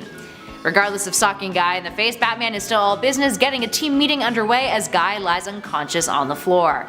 The best part is the reactions from the rest of the team. And at number 5, Jason Todd. Oh, Jason Todd. After Crisis on Infinite Earths, when Todd, the second Robin, got a character makeover that made him more street, he was thrust into a controversial storyline in which DC readers could call in to determine his fate. Now, for context, Todd was investigating his biological mother in the story, who he tracks down in Ethiopia. The Joker finds out about this and starts to blackmail the kid over providing his mother medical supplies that she is in dire need of. But turns out his mom was actually embezzling money from an aid agency as part of a cover-up. She then turns her own son over to the Joker. And what the Joker did next was the result of the calling and gimmick going haywire. The Joker brutally beats Jason to death with a crowbar. Now it turns out in real life, one dude had programmed his computer to call into DC on repeat, with the answer no. As in, no, Jason Todd should not live. Which drastically changed the poll's results. And actually is kind of another loss for Jason in itself. And really, if you think about it, it's actually a triple loss, because Jason lost again when he got replaced by Tim Drake, so overall, you know, tough time for little Jason. He was brought back to life, so I don't feel as bad. Speaking of death, in at number 4, Captain America and Civil War. At the end of the first Civil War story arc, Captain America loses not only the war, but his life too. Yikes. This goes down in the Civil War epilogue titled The Death of Captain America. After the hero surrendered to Tony Stark's Iron Man and was arrested, things went pretty much downhill fast for the beloved character. While in prison, Red Skull hires villain Crossbones to assassinate Rogers, who goes after him on his way to the courthouse for his trial. Crossbones proceeds to snipe Cap in the back of his neck and stomach, which kills him, or at least killing him for the time being, that is. He came back, and actually we sort of have our next number to thank for that death trend. In at number 3, the death of Superman. Oh, surprise surprise, Kelly puts the death of Superman on a top 10 nerd list again. Wow. To all of you Nerd Squad peeps out there, I'm not sorry. I also don't hate Superman, for the record. It's just that this story arc is so baffling and so very much a cash grab on DC's part that it's hard to ignore. Plus it had major consequences on the comic book industry, which, personally, I do love me some historical context. Now, for those of you who are like, sorry, what's the big deal here? What's the death of Superman? Well, A, I talk about it a lot, and B, allow me to introduce it to you, friend. The death of Superman, in short, was a story arc in 1993 in which Superman faced off against Doomsday in a literal punching match, and it resulted in both of their deaths. Not only was the comic book world shook by this, but it was big news in pop culture that Superman had been killed off. Until DC was like, psych, he's still alive, he just fell into a Kryptonian coma, which looks like he's dead, but he's not. And by the way, thanks for the $3 million this issue made us on its first day. The comic sold 6 million copies, and when it was revealed that Superman was actually alive, many felt betrayed by DC, voicing that the arc felt like a publicity stunt, which, yeah, it was. It also drastically changed the way that comic book writers treat death in the medium. The number of characters who died and were brought back after that 1993 comic exponentially increased. So, yeah, no hate on Superman, minus his mullet. Just a lot of dislike of that era in DC's history. Up next at number 2, the Bat's broken back. So perhaps Superman's death may have had wider consequences not only on the DC universe but also on the industry itself, and despite Superman's death having wider consequences not only on the DC universe but also on the industry itself, it is still hard to not immediately think of this number before the Man of Steel's when considering superhero defeats. Because really, Superman just got punched into a coma and he still retained a lot coming out of that show. But Batman, on the other hand, after he had his back broken by Bane, his story took a very interesting turn and resulted in him having to return to a Gotham that was worse than when he left it, and his reputation was trashed. So, let's backtrack for some context. Occurring in the 1993-1994 story arc Nightfall, Bane, who had only recently been introduced into the comics, breaks Batman's back during a battle. Batman, who had been suffering from some major burnout at the time, is outsmarted by Bane, who cripples him, leaving Batman to find a replacement for himself. Now that Batman replacement is Azrael, whose much more violent methods turns Gotham against Batman, who all assume that Batman is just still the same Batman but has gone rogue. While the story arc results in Batman learning to lean on the trusted members of the Bat family more, the conflict between him and Bane almost broke his spirit as well, and has made for one of the most iconic images featuring the two. The whole arc took over a year to complete, and eventually, Batman was rehabilitated. See, much more believable than getting punched into a Kryptonian coma, just saying. And finally, in at number 1, Watchmen. Perhaps the one thing that's worse than being defeated by one of your equally intellectual arch-enemies is being defeated by a teammate, and having that teammate actually help sort out the world better than you could have ever done. We're talking the Watchmen's defeat by one of their own, Adrian Veidt, aka Ozymandias. Now at the start of Watchmen, the group has been disbanded thanks to the Keene Act, which outlaws vigilantes. The whole story takes place in an alternate universe where Richard Nixon is still president, and asks Dr. Manhattan, an omnipotent superhero and the only one with real powers in the story, to intervene in Vietnam. So if that doesn't give you a clear idea on what this is, it is a dystopian society for sure. Set in an alternate version of the 80s on the verge of a nuclear war. And Ozymandias manages to find a way to make world peace happen. But he does that by obliterating parts of the Earth, which appears to be from alien invaders, but really was just caused by him and created by him. But it brings nations together with a common enemy. In the film adaptation, instead of a giant alien creature, Veidt uses Dr. Manhattan's energy against him and frames him for the disasters. Either way, while this is all going on, the rest of the Watchmen heroes end up going on a hunt for answers as to why one of their members, the comedian, was murdered, which eventually brings them to Ozymandias and unravels all of this plan. But of course, it's too late. The heroes, minus Rorschach, agree to be quiet about it, because despite how horrible Veidt's actions were, he was right. He saved the planet.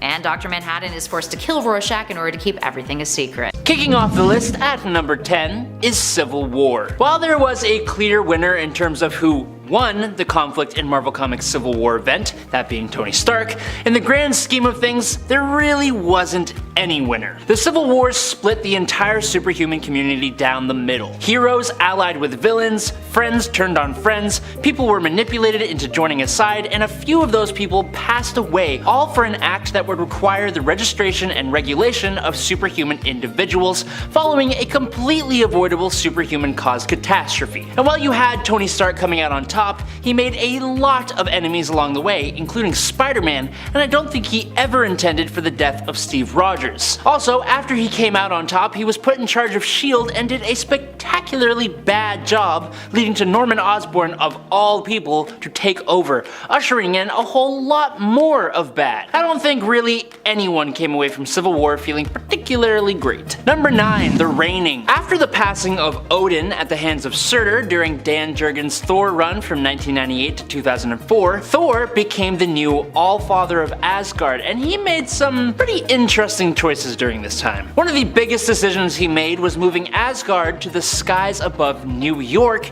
to inspire mortals with its grandeur and to force the world to be better. This triggers a conflict with the governments of Earth, which ultimately ends with the Asgardians conquering the planet and completely wiping out most of the superheroes. The story now shifts 200 years, where Thor now rules over this dystopian future and is no longer worthy of Mjolnir after killing his human counterpart Jake Olsen, symbolically cutting his ties with humanity. There is no more famine or disease, no borders or religion, there's no need to work, and Asgard's magic provides infinite clean energy for the whole planet. But this comes at the cost of making humans become inferior, with a few also planning to rise up against the Asgardians in order to regain their freedom. Thor marries Amora the Enchantress and they have a son called Magni. Now Magni ends up supporting the humans and the rebellion after seeing how badly the Asgardians are actually treating them. He challenges his father to lift up Mjolnir, proving that he is no longer worthy and leading Thor to question his own actions. After seeing the error of his ways, Thor uses the Odin Force to go back in time, erasing that whole timeline and making sure the Asgardians never take over Earth. For a character as unstoppable as Thor, his defeat here came in a much more poetic way, and it made for a great story. If you're enjoying this part 2, make sure you get yourself over to our channel to check out part 1, and maybe, if you want to, subscribe while you're at it. Always helps us out here at Top 10 Nerd. Coming in at number 8 is Avengers Infinity War. In the MCU, most of the movies follow a simple idea of a hero facing and eventually defeating a villain, coming out triumphant by the end of the film, completing an arc. Even if the villain survives to continue into another film in the cinematic universe, they are still usually defeated by the hero at the end of their debut movie. Well, when we were given the Avengers Infinity War, it marked the first time in the MCU when the heroes, and furthermore all the heroes together, officially lost by the end of the movie. Despite their best efforts to stop Thanos from acquiring all the Infinity Stones to complete his mission, he still managed to put them all into his big golden gauntlet and snap out half of the life in the universe. It left the heroes in shock of what even just happened as they watched their friends turn to dust. And when we meet them all again in the next film, Avengers Endgame, they've all been left reeling and trying to move forward from such a massive defeat, which led to one of their greatest victories. Number 7. Shazam in Injustice. In the Injustice game, Superman is the tyrant ruler of the Earth. Most of the other heroes have either joined him or joined Batman as part of an effort to thwart Superman and bring him down. One of the heroes who remained on Superman's side was actually Billy Batson, Shazam. This is surprising to pretty much everyone, but seeing that Billy Batson is only a kid, more susceptible to some manipulation, it starts to make more sense. It also makes it very brutal when Superman takes down Shazam for turning on Superman and mentioning the now dead Lois Lane. Superman takes down Billy frighteningly quick, using his frost breath to freeze Shazam's mouth shut, stopping him from using his signature phrase, and then melting his brain through his eyes with his heat vision. Now I don't know if this would actually work in any other continuity. I don't see why not, but Shazam has proven himself more than capable to take on Superman. Either way, it made me immediately hate this version of Superman, and it made me pretty darn sad at the same time. Number 6. Ultimate Spider-Man. Ultimate Spider-Man is one of the most beloved Spider-Man runs ever, which made the death of Spider-Man such a hard comic to read. Norman Osborn, the Green Goblin, escapes the Triskelon along with Dr. Octopus, Sandman, Kraven the Hunter, Electro, and Vulture, and hides in an apartment building near Central Park. With S.H.I.E.L.D. occupied by an explosion, Osborn tells the 6 sinister villains that it's the perfect time to do God's work and finally take out Spider-Man. Now Otto objects to this plan, but Norman overpowers Otto and deals a fatal blow to him. Learning this, Peter Peter heads to where the battle took place to find Otto's body. He goes off to investigate where Norman was offset to be, but when he leaves, he ends up spotting Captain America standing over a beaten Nick Fury and sees the Punisher aiming a rifle at Cap. That's all part of a separate issue, but he immediately dives towards Cap and pushes him out of the way, taking the bullet on himself. Now, while it wasn't fatal, in his weakened state, he had a much harder time facing off against Green Goblin and his collected villains. Peter puts up one hell of a heroic fight with the help of Aunt May, the Human Torch, and Mary Jane, taking out pretty much everyone until he faces this super amped up version of Green Goblin. Fighting on his last legs, he's helped out by Mary Jane, who shares one last kiss with Peter before he defeats the Goblin and then suffers his final blow from an explosion. He then passes away in the arms of Mary Jane in a pretty iconic panel, and now I want to cry. So that's great. Number 5, Age of Ultron. This one just starts off hot, right off the bat. Hawkeye is sneaking into this abandoned building, just taking dudes out slowly. They have Spider-Man captured and he looks terrible. He looks like he just got hit by a freight train. Now in the MCU, Tony and Bruce are the masterminds behind Ultron, but in the comics, it was actually Hank Pym. Ultron made his first debut back in 1968 in Avengers issue 54, and in the comics, Hank Pym was actually the father of Ultron. He actually has the same brain patterns as Hank Pym, because he figured it needed personality, much like our MCU version of Ultron is another personality of Tony Stark's. So cut to the comic event Age of Ultron by Brian Michael Bendis. We see Ultron in all of his glory and it's quite menacing. The world is just trashed. He's from the future and he's here to take over the planet. The death toll reaches billions, including some of our favorite heroes. If you haven't read it, strongly recommend. Much better than the movie Age of Ultron, which was just like the weekend of Ultron, rather. Number 4, Civil War. Okay, the opening scene of Endgame is wild. The remaining heroes, minus Tony Stark, head out into space to take on Thanos, with the help this time of Captain Marvel. They actually sneak up on him and they cut the gauntlet off his arm in like 6 seconds. They kind of win really fast. See, when the Avengers are united and they have a plan, things work out. The other crew in space in Infinity War couldn't even get the gauntlet off of Thanos. Quill was freaking out, the gravity was off, Thanos had the stones, it was tricky, but if Civil War never happened, I fully believe that they would have handled Thanos as a team much sooner. But by the time Thanos begins his quest for the stones, Tony and Steve aren't even on speaking terms. Okay. This all comes down to the events from Captain America Civil War. Now this ends with Tony and Steve fighting it out and Cap drops the shield. Tony blasts off Bucky's arm. It's heartbreaking to say the least, but it's one of my favorite Marvel movies. For some reason. I like watching people lose. I don't know what it is. Right after that, we have Doctor Strange. Doctor Strange lost his powers in one of the coolest, dumbest ways possible. Earth was under attack from the Impericul, which are a futuristic robot race from another dimension. They hate magic and travel through time and space to destroy it in every form.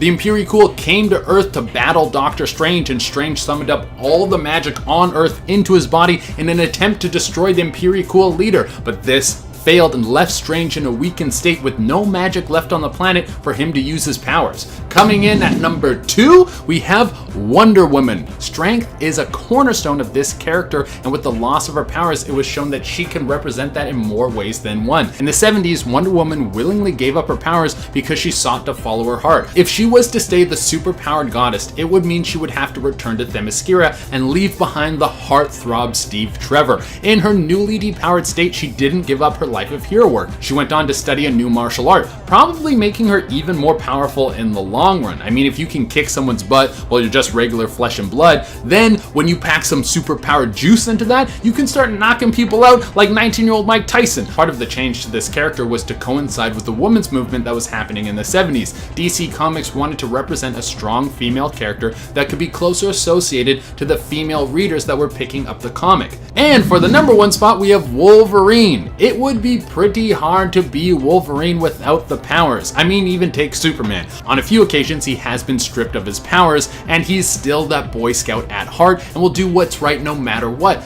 But with Wolverine, a big part of his personality is being able to be punched in the face and come back like nothing happened, which probably made the loss of his powers even more interesting. Back in 2013, Wolverine was infected with a very advanced virus that attacked his healing factor. It basically made him so he was just a regular guy. Well, a regular guy that could probably still crank out 100 pull-ups. But this was so severe that he couldn't even use his claws anymore, so he had wrist-mounted claws. I guess you can take the powers out of the Wolverine, but you can't stop him from trying to slice people in half. Now, this level of aggression without the healing factor backing him up eventually led to his death. Alright everyone, thank you so much for watching today's list. Now, as promised, I'm going to be giving you guys my picks for some amazing nerd-themed podcasts that I highly recommend you go check out. My first pick has got to be Inside Gaming Daily. Are you a big fan of gaming news, but you don't really have a lot of time to spend looking up everything or spend time looking at a long podcast, or actually listening to a long podcast, and you also want to stay up to date on everything that's going on in the gaming world? Well, then this is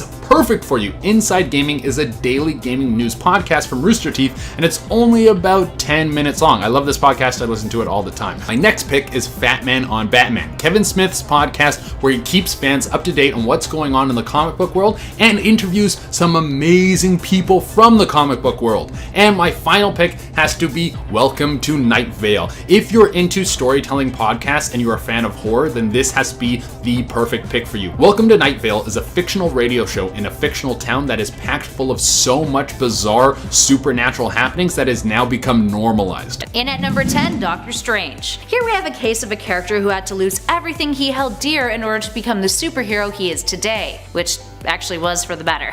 We're talking about Dr. Stephen Strange. Significantly more self-centered than the other characters on our list, Strange, prior to becoming a master of the mystical arts, was an egotistical doctor who only cared about wealth and his impressive track record as a well-known, and arguably the best, surgeon around. He gets into a car crash which shatters the bones in his hands and causes major extensive nerve damage, resulting in his hands having an uncontrollable tremble.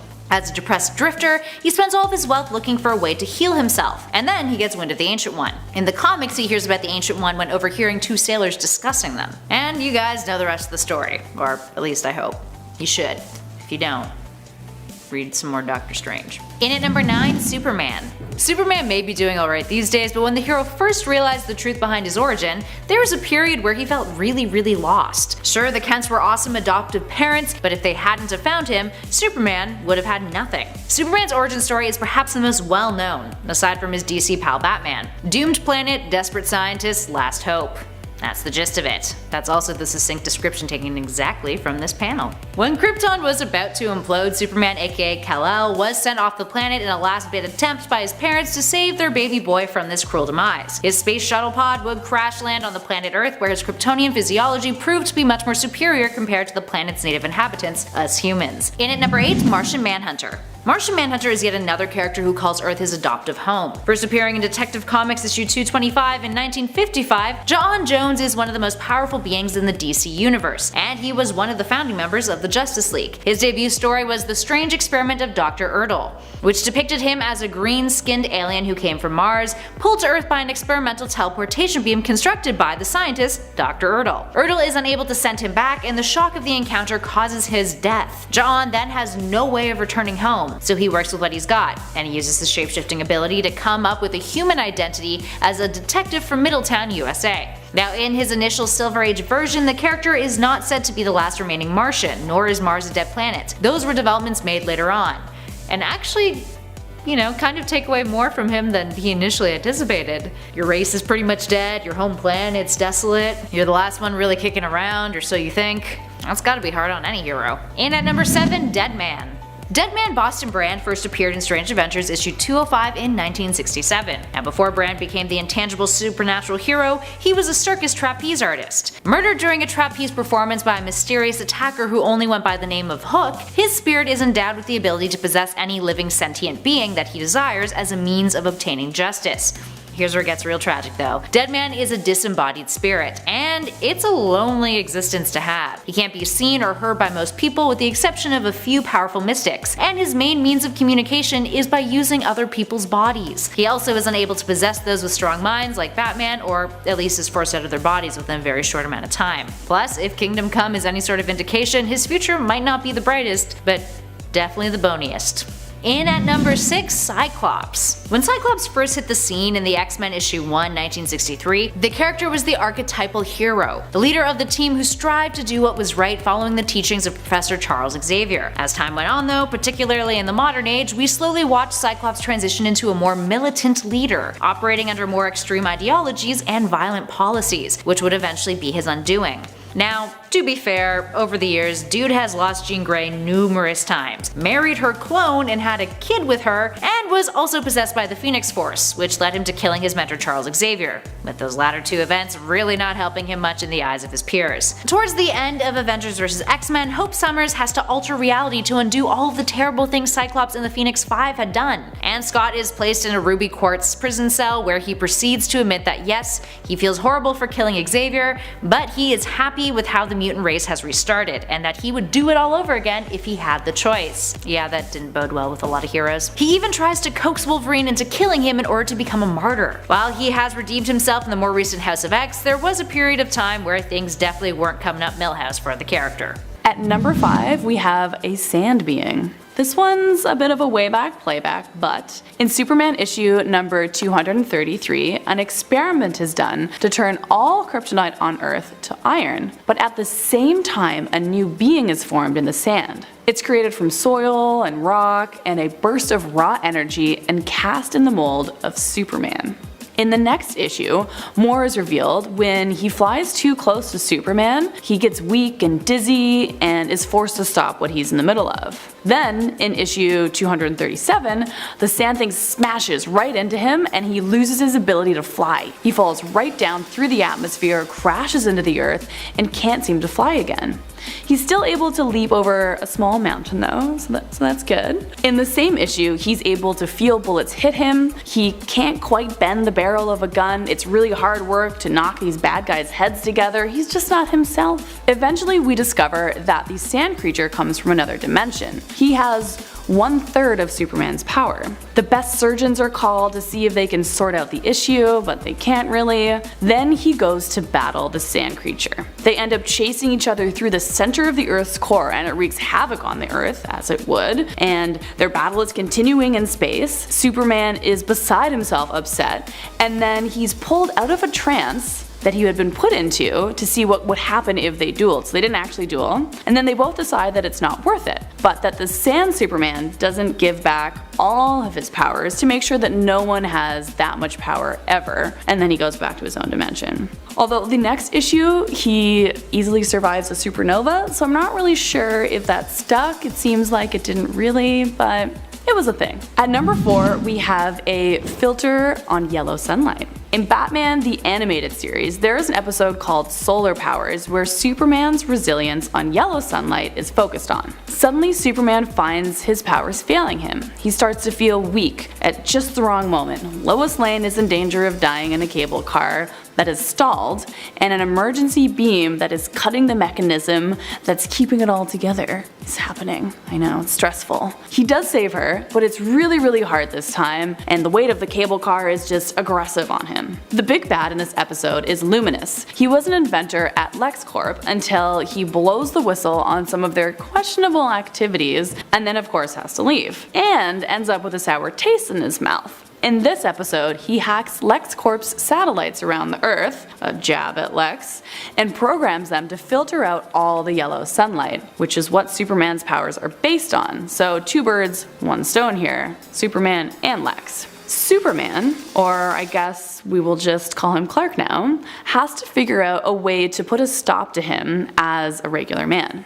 Spoiler, he does. I know, you're shocked. In the last battle, he fires a laser shot at Spider-Man. It's deflected onto the master controls, shutting down the filter and allowing Superman, now at full power, to take Luminous to the police. At number 3, we have the old switcheroo. In Superman Batman issue number 53, Superman and Batman team up to fight the Silver Banshee. Now she has this special artifact with her called the Crawdor Brooch. The Silver Banshee ends up kicking their and running off, but Superman can't use his X-ray vision suddenly, and Batman is unharmed from what they just went through, so it's really strange. And then it turns out that they actually switched powers, which really means Batman is basically a god and Superman is just a dude, just a regular man now. Batman gets a little zealous with his newfound power and starts global patrols and gets more and more aggressive with the bad guys, so eventually the Justice League realizes that they probably gonna have to take him down. But Superbat, I'm gonna call him, is just too strong. So they finally get Superbat and Superman together with the Crawdor brooch and Zatanna's magic, and they're able to reverse what was done. At number 2, we have a Sun Eater. I know, it sounds cool, right? In the final night, there was a crossover. An alien refugee called Dusk shows up on Earth warning us that an exceptionally powerful entity called Sun Eater is coming to Earth. They do try to stop him, but sadly he does engulf our sun, and the Earth quickly becomes a dark, wintry wasteland. Everyone is getting very depressed, and it looks like humanity only has maybe 5 days before the Earth becomes totally uninhabitable. Once again, the yellow sun is gone, so Superman loses most of his power, but just most. Love how writers change it up depending on what's needed for the story. Who should show up to save the day but Hal Jordan? He's recently come back from turning into an evil Parallax, so he's trying to get some good karma here, I think. He ends up flying right into the dying sun, absorbing all the energy from it, redirects the energy with his green energy, and reignites the sun. Thank goodness he was in the neighborhood to help Superman out. At number 1, we have Red Kryptonite. In the War of Superman, there are Kryptonite supercriminals Zod, Non, and Ursa. They threaten to destroy Earth when once again the New Krypton explodes. Tough planet to be on. This time, the gang assembles, and it is Superboy, Nightwing, Supergirl, Flamebird, Steel, and the Guardian. Superman and Supergirl fly into space and are trying to stop the attack before it even gets to us, but Lex is working with Zod and happens to have a red kryptonite missile waiting for them. He fires it at them, and they start suffocating in the vacuum of space when they lose their powers. Thankfully, Flamebird steps in and burns as bright as she possibly can over to make the yellow sun burn through the red kryptonite to get them their powers back. Sadly, this uses all of her energy and she actually loses her life instead. Silver lining though, this just lights a fire under the gang to take Zod out even quicker. Kicking off the list at number 10, Avengers Under Siege. Written by Roger Stern, released in 1987, this is their first big battle after taking on Loki. It's a fan favorite, so I figured I'd start with this one. It began back in Avengers issue 270, when the Avengers were still living in Tony Stark's mansion in New York. It was comfortable until Baron Zemo and the Masters of Evil stormed the mansion. Tigra and Black Knight were injured severely, and Hercules was beaten so hard he went into a coma. And while they still were in for a hot minute, the Masters of Evil destroyed everybody's belongings, including the only photo left of Captain America's mother. That was a pretty sad page. Number 9, Secret Invasion. With Disney announcing all these new Marvel shows, we can start speculating where the plot might go. Like for example, Secret Invasion was announced, and now Emilia Clarke has signed on to do it, along with Samuel Jackson and Ben Mendelsohn, so it's clear some Skrulls are probably going to be in the picture. In the comics, Secret Invasion was an event that took place where Skrulls wanted to take over Earth. They thought it was rightfully theirs, so they're like, yeah, let's do this. So what better way to take over the world than to blend in like one of the greatest heroes on it? So after the Skrulls had experimented on the Illuminati, they put one Skrull secretly in every team in all these states. So with Sharon Carter making some shady phone calls after she was pardoned in the final credits scene of Falcon and the Winter Soldier, I'm betting that she's already secretly a Skrull. Number 8, House of M. This 8-part event written by Brian Michael Bendis starts off rather beautiful, dare I say. Wanda Maximoff is giving birth to her new twins. Vision is by her side, and then Xavier's voice just pops in out of nowhere, demanding that Wanda returns the world to normal. She refuses, and she hangs on to her children, and they shatter. The world goes away, and Wanda returns back to the normal world, where she has no twins, but she's in a dark room on Genosha. And he uses his powers to put her back to sleep.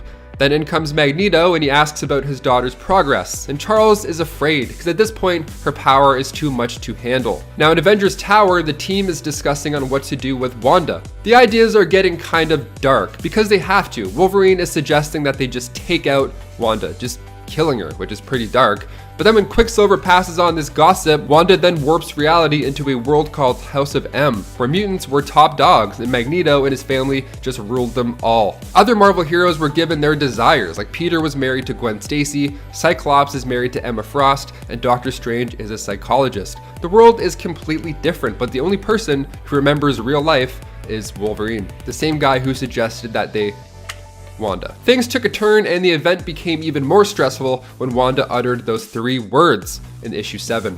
No more mutants. Number 7, Secret Empire. In Avengers Endgame, Steve uses future knowledge to obtain the scepter. He says, "Hail Hydra," Rumlow gives it over, no elevator fight needed. Nice. It was a fun moment in the theater, but the line "Hail Hydra" comes right from the comics, but this time around it's not that entertaining. The last words come from Steve after the Avengers standoff event, where it's revealed he's actually a sleeper agent of Hydra. Another pawn of the Red Skull after all. This was huge news. I mean, fans were really upset. Readers were sending in death threats to the writers. The 2017 series Secret Empire was wild. The team had to go against their own leader Cap, who was trying to take over the government with Hydra, and then eventually run all of the United States. It was crazy. Bad Steve took out Rick Jones, he took out Black Widow. I mean, it's fair, readers were upset, really.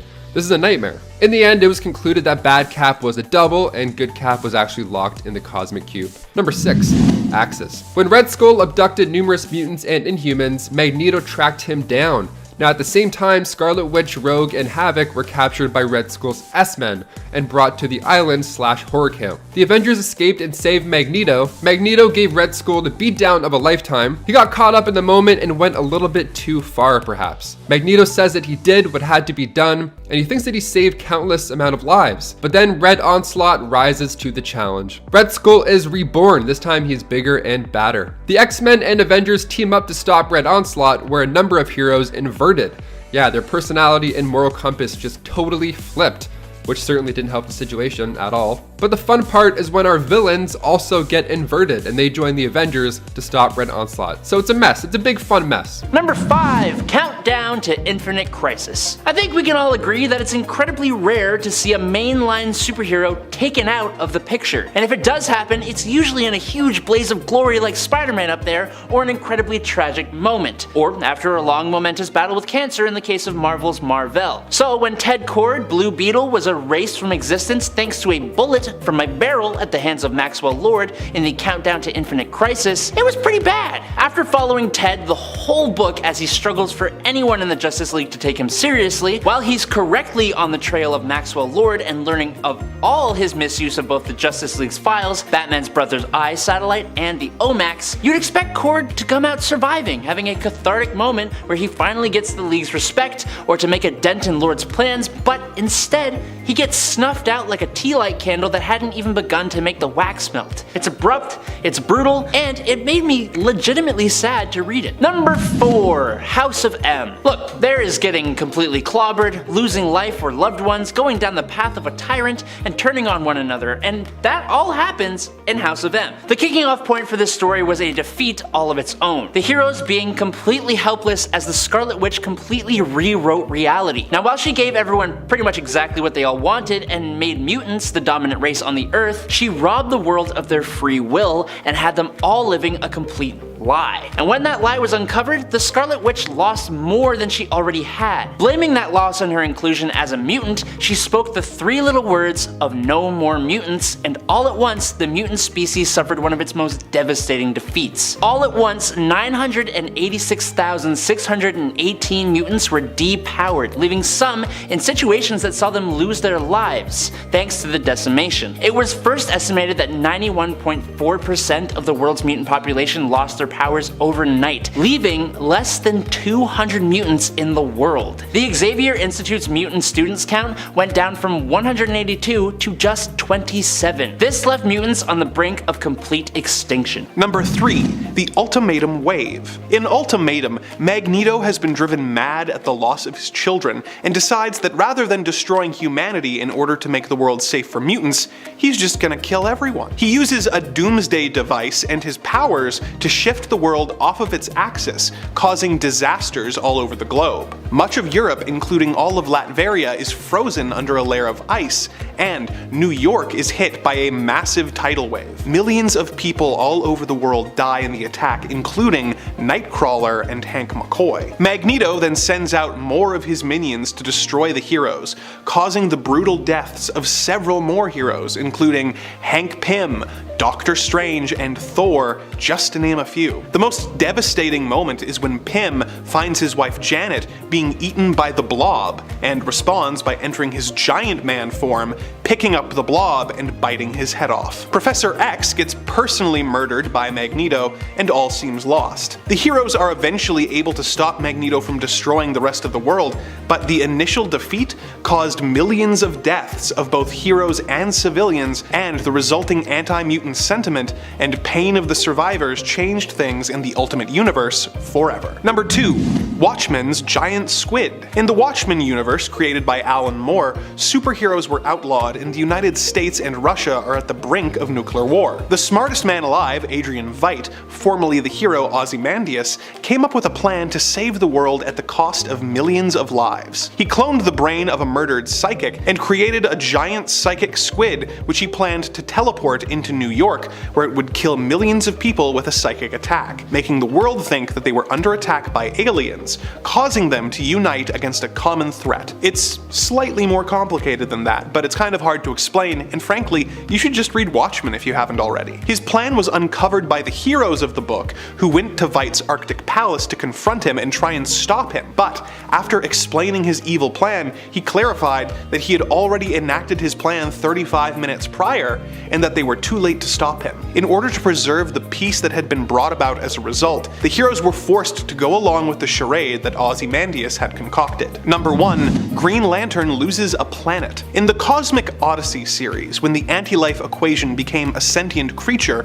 it split itself into 4 pieces. These anti-life aspects each went to a different planet, forcing Darkseid and Highfather to team up with Earth's heroes in order to stop them. Martian Manhunter and the Green Lantern John Stewart were sent to the planet Xanshi to deal with the threat and defuse a planet-destroying bomb. The two tracked down the explosive, but feeling that Martian Manhunter was out of his depth, an arrogant Stewart used his power ring to trap Martian Manhunter in a bubble and send him away, telling him that he would only slow him down. Unfortunately, when Green Lantern got to the explosive, he discovered that it had been painted yellow, making him incapable of defusing it with his ring. It went off, and though the ring protected Stewart and Manhunter from the blast, the planet and all of its inhabitants were killed due to the Green Lantern's arrogance and carelessness. Martian Manhunter was understandably furious at Stewart, and the Green Lantern was obviously racked with guilt that never really went away. He certainly grew from the experience, but there are few things more devastating than failing to save an entire planet because you were overconfident in your own abilities. And at number 10, Thanos. Wolverine was part of the onslaught of heroes who attacked Thanos' base camp in space. In the Infinity Gauntlet series, specifically in issue 3 from 1991, Thanos obtains all of the Infinity Gems and tosses them into the gauntlet, using his newfound omnipotence to pull a few stunts that'll impress his love interest, Mistress Death. Spoiler alert, he doesn't impress her, and she continually rejects him, making him go out of his way to be even more of an exhibitionist. Anywho, he snaps, wipes out half of all living beings in the universe, you guys know the spiel, and Adam Warlock rallies the remaining heroes and villains, and all of the celestial entities that are still kicking around to get together and attack Thanos' fortress in space. And it fails, miserably. In the process, Wolverine attacks the Mad Titan, and his adamantium bones are transformed into spongy rubber, causing him to flop to the ground defenseless. Gotta give to Thanos though, at least he got creative with his kills. He trapped Cyclops' head in an indestructible box, causing the mutant to kill himself with his own optic blasts. Like, damn dude, that's some sinister.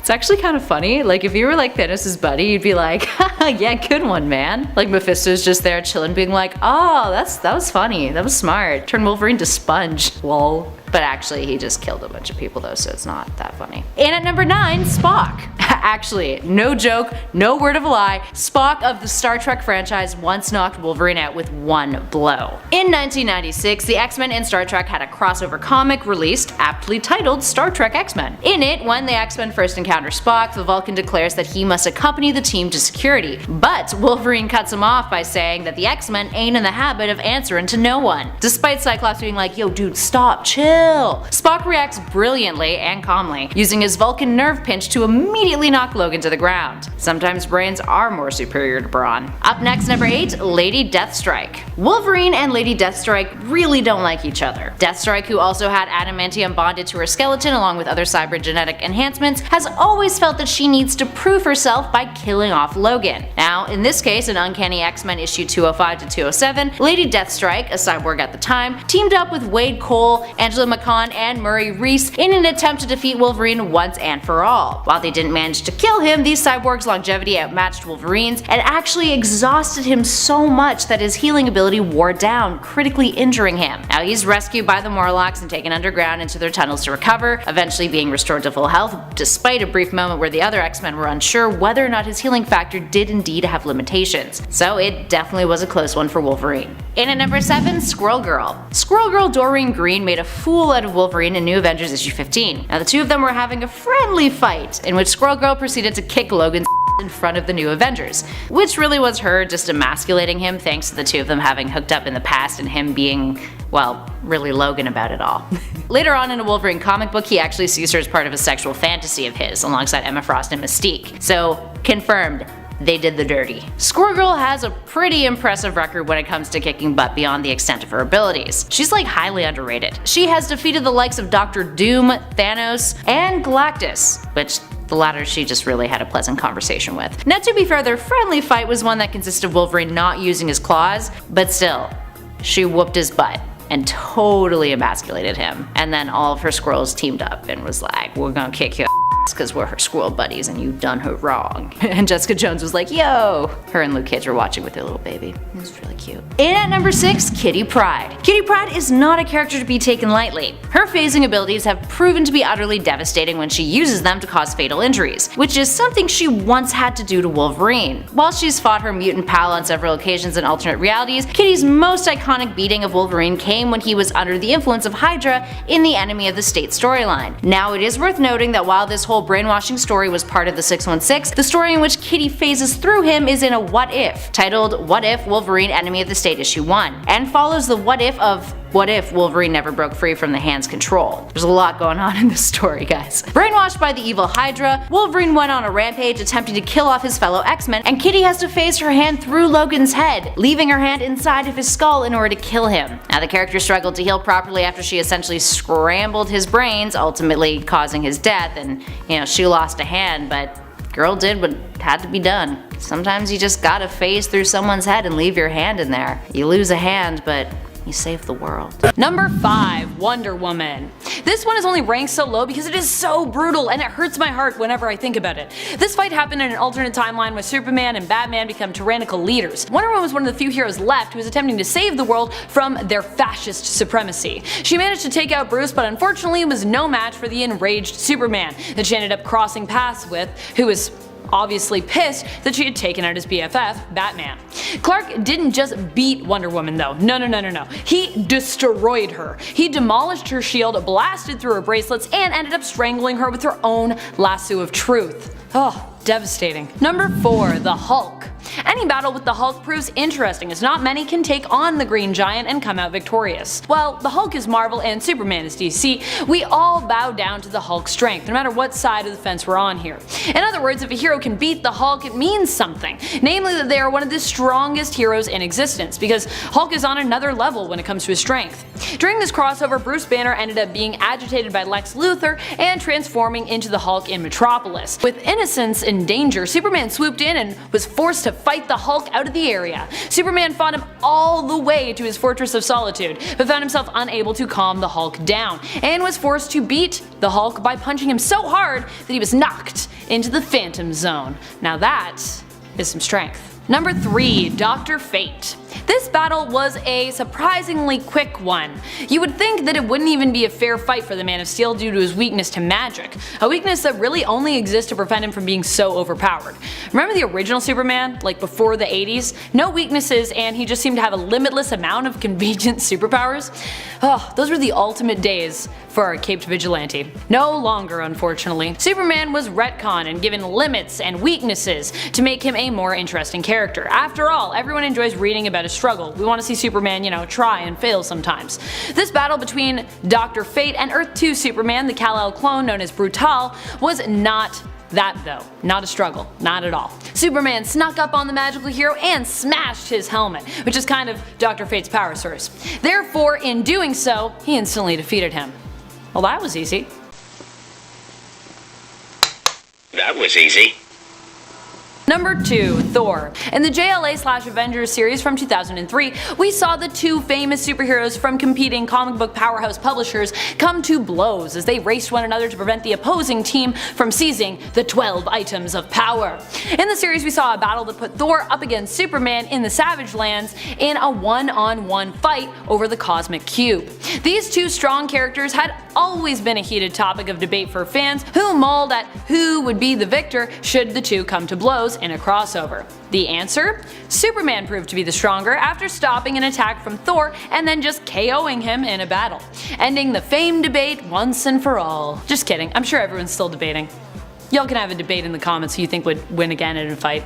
Number 1, Shazam. In the Injustice Gods Among Us video game, we saw these two similar heroes come to blows. While many might think that Shazam having magic at his disposal would allow him to make quick work of Superman, being that Superman's weakness is magic, turns out they'd be wrong. In Injustice, we see a darker side of Superman, one who is no longer holding back his power. He freezes Shazam's mouth shut and melts his brain with his heat vision after Shazam disagrees with the Man of Steel. Yikes. Remind me to never get in an argument with Injustice Superman.